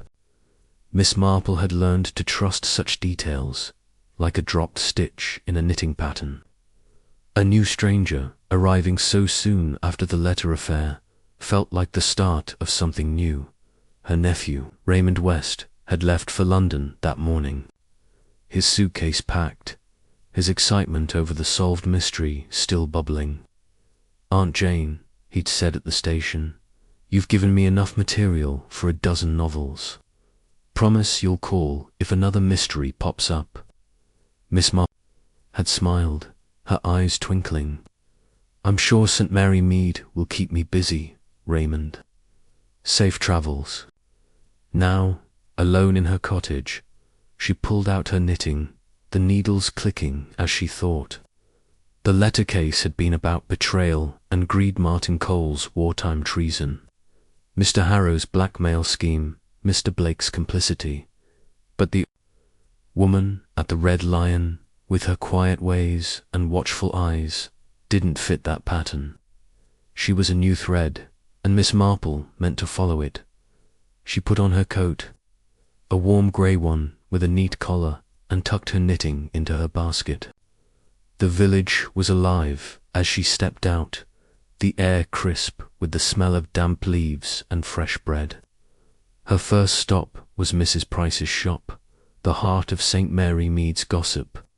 The shop was busy with Lucy Bell tying parcels and Mrs. Price, bustling behind the counter, her apron dusted with flour. "Good morning, Mrs. Price," Miss Marple said, her voice bright. "I'll take a jar of your marmalade, please. And how's the village settling after all that excitement with the letter?" Mrs. Price's eyes gleamed, eager to share. "Oh, Miss Marple, it's all anyone talks about. Mr. Blake's gone too. Stay with his sister, and Mr. Hodge barely shows his face. But there's a new lady at the Red Lion you hear, keeps to herself. But Elsie says she's been asking about the manor, quiet-like." Miss Marple's heart quickened, but her smile stayed mild. "Has she? That's curious. So soon after everything. What's she like?" Lucy leaned in, her voice low. "Middle-aged, plain clothes, twists her scarf all the time. Elsie says she's got a London accent, but she doesn't act like a city type." Asked about the manor's history, same as Mr. Harrow did. Miss Marple nodded, her needles clicking as she pulled out her knitting. "History, you say? Well, writers and such do love old houses. Perhaps she's researching something." Mrs. Price snorted, after Harrow. "I'll bet she's up to no good. My Tom saw her walking by the manor gate last night, just standing there, staring." Miss Marple thanked them and left, her basket swinging lightly. A new stranger, asking about the manor, arriving just as the letter case closed. It was too neat to be coincidence. She thought of the coded papers she'd seen in the manor's hidden compartment, the word contact spelled out in numbers. Could there be more papers, more secrets, still hidden? And could this woman be after them? She decided to visit the Red Lion, to see this stranger for herself. The inn was quiet, its oak beams gleaming in the morning light. Elsie was behind the bar, polishing glasses, her freckled face brightening at the sight of Miss Marple. "Morning. Miss Marple tea?" "Yes, please," Miss Marple said, settling on a stool. "I hear you've got a new guest. A lady, is it?" Elsie nodded, pouring tea. "Miss Clara Ward, she calls herself. Quiet but sharp, you know. Asked about the manor yesterday, its owners, what happened there during the war. Didn't say. Why, just listened when I mentioned the letter business." Miss Marple sipped her tea, her eyes soft but watchful. "Did she mention anyone? Mr. Harrow, perhaps, or the Coles?" Elsie shook her head. "Not a word about them, but she got jumpy when I mentioned the church archives. Kept twisting her scarf, like she was nervous." Miss Marple's mind clicked, like her needles on a tricky stitch. Nervousness, questions. About the manor, a London accent. She thought of the buyer Mr. Harrow had mentioned, waiting in London for the letter. Could Miss Ward be connected, not the buyer herself, perhaps, but an agent sent to pick up where Harrow left off? She thanked Elsie and walked toward the Manners Lane, her steps slow but purposeful. The gate was closed, the tire tracks from Harrow's car faded now. But a new mark caught her eye, a small footprint in the mud, a woman's shoe, narrow and neat. She didn't touch it, but she noted its place, her mind filing it with the cigarette butts and torn cloth from before. Someone was still circling the manor, and Miss Ward was a likely candidate. Back at her cottage, she sat by the fire, her knitting in her hands. Cherry was in the kitchen, humming as she scrubbed pots. Miss Marple spread her notepad on the table, jotting down the new clues. Clara Ward, London accent, scarf twisting, questions about the manor and church. She thought of the wartime rumours Colonel Bantry and Sir Henry Clethering had mentioned, a network of contacts, a traitor's name, secrets that could still ruin lives. The letter had named Martin Cole, but were there others? And was Miss Ward after them, or something else hidden in the manor? She decided to write to Sir Henry, who'd returned to London after the arrests. He'd know if the police had uncovered more about the buyer or the Cole family. She penned a careful letter, mentioning Miss Ward's arrival and her interest in the manor, and asked Cherry to post it. Then she planned her next move, a visit to the church, to see if any other papers had surfaced in the archives. The church was quiet when she arrived, its stone walls cool and dim. Mr. Clement was sorting hymnals, his face still weary from the letter affair. "Miss Marple," he said, "you've worked wonders for us. Is there more trouble?" She smiled, her basket on her arm. "No trouble, Mr. Clement, just curiosity. Have you checked the archives since we found the letter? There might be other papers overlooked." He frowned, but led her to the archive room where the cupboard stood, its new lock gleaming. They searched together, flipping through dusty files and books.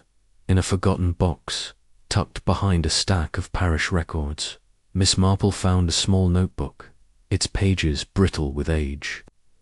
It was filled with more names and numbers, in the same tight hand as the letter, but these were different dates. Places, coded phrases, like Meet 3 to 12 and London Drop. Her heart quickened, but her voice stayed calm. "This might be important, Mr. Clement. May I borrow it?" He nodded, his eyes wide. "Good heavens, Miss Marple. Is this another piece of your puzzle?" "Perhaps," she said, tucking the notebook into her basket. Back at her cottage, she studied it by the fire, her knitting needles clicking as she worked through the code. The phrases were similar to the Manor's papers, suggesting a network of wartime contact meetings, drop points, perhaps more traitors. She decoded a few lines, revealing names she didn't recognize, but one stood out. Ward, C. London, Clara Ward. It was too close to be chance. That evening, Cherry brought news from the Red Lion. "Miss Marple, Elsie says Miss Ward was asking about you, wanted to know who you were, what you did." She looked nervous when Elsie mentioned your name. Miss Marple's eyes sharpened, though her smile was soft. "Did she, now? That's very interesting." She sat by her fire, her knitting in her hands. The village was dark, its lights dim, in the evening chill, but she imagined Clara Ward, twisting her scarf, circling the manor, chasing a secret that hadn't died with Mr. Harrow's arrest. A new thread had emerged, and Miss Marple was ready to follow it, stitch by stitch, until the pattern was clear. Chapter 16. The last stitch. The morning sun broke through the clouds over St. Mary Mead, casting a soft, golden light across the village's quiet lanes and thatched cottages. Miss Jane Marple sat at her breakfast table, her tea steaming gently, her knitting basket at her feet. The fire in her parlour crackled, filling the room with warmth, but her mind was sharp, weaving together the final threads of the mystery that had stirred her village. The stolen letter, the coded papers in Grayson Manor, Mr. Harrow's blackmail scheme, and the confessions of Mr. Blake and Mr. Hodge had been resolved. With the conspirators in custody and the letter safely with the police.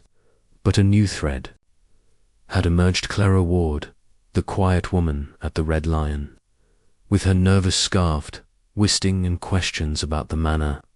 The notebook Miss Marple had found in the church archives, filled with coded names and phrases like Ward, C, London, suggested Clara was tied to the wartime network of contacts, perhaps seeking to bury or uncover the same secrets Mr. Harrow had chased.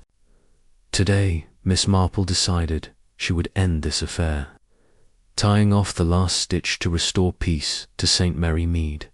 She sipped her tea, her knitting needles clicking softly as she thought. The notebook's code states, places, and names pointed to a broader network than the stolen letter had revealed. Martin Cole's treason was just one piece. The notebook hinted at others, perhaps still alive, still vulnerable to exposure. Clara Ward's arrival, so soon after Mr. Harrow's arrest, and her interest in the manor and church suggested she was either protecting someone or hunting for the same profit Harrow had sought. Miss Marple knew she needed to confront Clara, but carefully, in a way that would draw out the truth without danger. She put on her coat, a warm navy one with a neat brooch, and tucked her knitting and the notebook into her basket. The village was stirring as she stepped out, the air crisp with the scent of damp leaves and fresh bread. Her first stop was the Red Lion, where Elsie was polishing the bar, her freckled face bright with curiosity. "Morning, Miss Marple," she called. "Tea? Or are you here about that Miss Ward?" Miss Marple smiled, settling on a stool. "A bit of both. Elsie, is Miss Ward about?" "I'd like a word," Elsie nodded, pouring tea. "She's upstairs, packing, I think," said she's. "Leaving today. Looked nervous when I mentioned your name yesterday, kept twisting that scarf of hers." Miss Marple's heart quickened, but her voice stayed calm. "Packing, that's interesting. Did she say anything more about the manor or the church?" Elsie leaned closer, her voice low. "Not much. But last night she asked about the archives, wanted to know if anyone's been poking around since the letter was found. I told her you were the one who sorted it all out, and she went pale as milk." Miss Marple thanked her and sipped her tea, her mind clicking like her needles. Clara was leaving, spooked by the village's gossip and Miss Marple's reputation. That meant she was close to something, perhaps the notebook's secrets, or another document still hidden. Miss Marple decided to invite Clara to her cottage for a quiet chat, to see if she could unravel the woman's motives before she slipped away. She wrote a polite note, asking Clara to join her for tea at 3 o'clock to discuss village history, and asked Elsie to deliver it. Then she walked to Mrs. Price's shop to gauge the villagers' mood and ensure the invitation reached Clara's ears. The shop was busy, with women chatting over jars of jam and Lucy Bell tying parcels. Mrs. Price leaned across the counter, her eyes gleaming. "Miss Marple, everyone's talking about you. They say you caught those manor crooks, single-handed, and now there's that new lady, Miss Ward, is it? My Tom saw her by the church this morning, looking sneaky." Miss Marple bought a packet of tea, her smile mild, sneaky. "Oh, I'm sure she's just curious. I've invited her for tea today to talk about the manor's history. Perhaps she's writing a book, like Mr. Harrow claimed." Lucy's eyes widened. "Tea with you? She'll be nervous, after all the talk about your detective work. Miss Marple left the shop, knowing the news would spread. The villagers' gossip was her ally, putting pressure on Clara to show her hand. She walked past the church, where the vicar was sweeping the path, and noted the fresh footprint in the mud by the gaiter woman's shoe, narrow and neat, matching the one she'd seen by the manor. Clara had been here, searching, but for what? Back at her cottage, she prepared for the tea, setting out her best china and a plate of scones. Cherry was in the kitchen, humming as she baked, and Miss Marple briefed her. "If Miss Ward comes," she said, "keep the door open and stay close. She may be harmless, but we'll be careful." Cherry nodded, her eyes wide. "You think she's dangerous, Miss Marple?" "Not dangerous," Miss Marple said, her needles clicking, "but desperate. And desperate people make mistakes." At 3 o'clock, Clara Ward arrived, her plain coat buttoned tight, her scarf twisted in her hands. She was middle-aged, with a sharp face and wary eyes, her London accent clipped as she greeted Miss Marple. "Thank you for the invitation," she said, sitting stiffly. "You wanted to talk about the manor." Miss Marple poured tea, her smile warm but her eyes sharp. "Yes, Miss Ward, you've been asking about its wartime history, I hear, like Mr. Harrow did. Are you a writer too?" Clara's fingers tightened on her scarf. "No, just interested. Old houses have stories, don't they?" "Indeed," Miss Marple said, her needles clicking softly. "Like the story of Martin Cole, who betrayed the village during the war. His name was in a letter, stolen from the church, and then there's this." She pulled the notebook from her basket, setting it on the table. "Found in the archives, full of names and codes. One of them is Ward, C, London. A relative, perhaps." Clara's face went white, her scarf slipping to the floor. "I don't know what you mean," she stammered. "I'm just visiting." Miss Marple's voice was gentle but firm. "I think you're more than a visitor, Miss Ward. You came after Mr. Harrow's arrest, asking about the manor and the church. Were you, his buyer, looking to bury a family secret?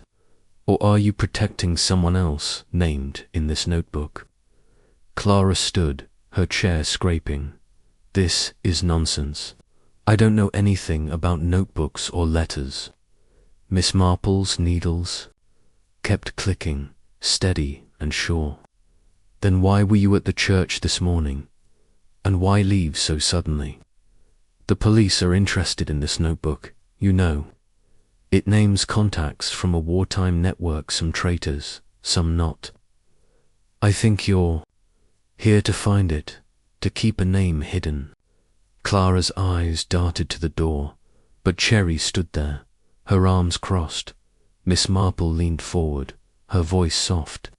"Sit down, Miss Ward. Tell me the truth, and we'll sort this out quietly." Clara sank back into her chair, her hands shaking. "It's my father," she whispered. "Charles Ward. He was in the Home Guard, stationed at the manor. The letter named him, not as a traitor, but as a contact who passed messages by mistake. He was young, foolish, caught up in something he didn't understand. If it comes out now, it'll ruin my family." Miss Marple nodded, her eyes soft but piercing. "So you came to find the notebook, to destroy it?" Clara nodded, tears in her eyes. "Harrow contacted me, said he'd sell the letter to expose my father unless I paid. When he was arrested, I thought I could find the rest of the papers myself." Miss Marple set her knitting down, her voice gentle. "You should have come to me, Miss Ward. Secrets don't stay hidden in St. Mary Mead. I'll give the notebook to the police, but I'll speak to Sir Henry Clithering. He's kind and he'll understand.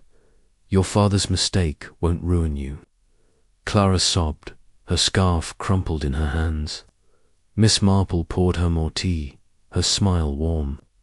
Later, she walked Clara to the Red Lion, promising to handle the notebook discreetly.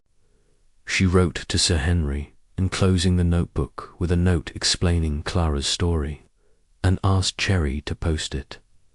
That evening, the village was quiet, the sky clear and starry. Miss Marple sat by her fire, her knitting in her hands, the mystery finally resolved. Clara Ward left St. Mary Mead the next day, her secret safe, the notebook with the police, who closed the case with no further arrests.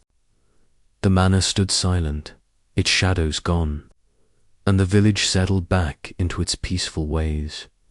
Miss Marple's needles clicked, steady and sure. The pattern was complete, every stitch in place. St. Mary Mead was hers again, and she'd be ready for the next secret whenever it came.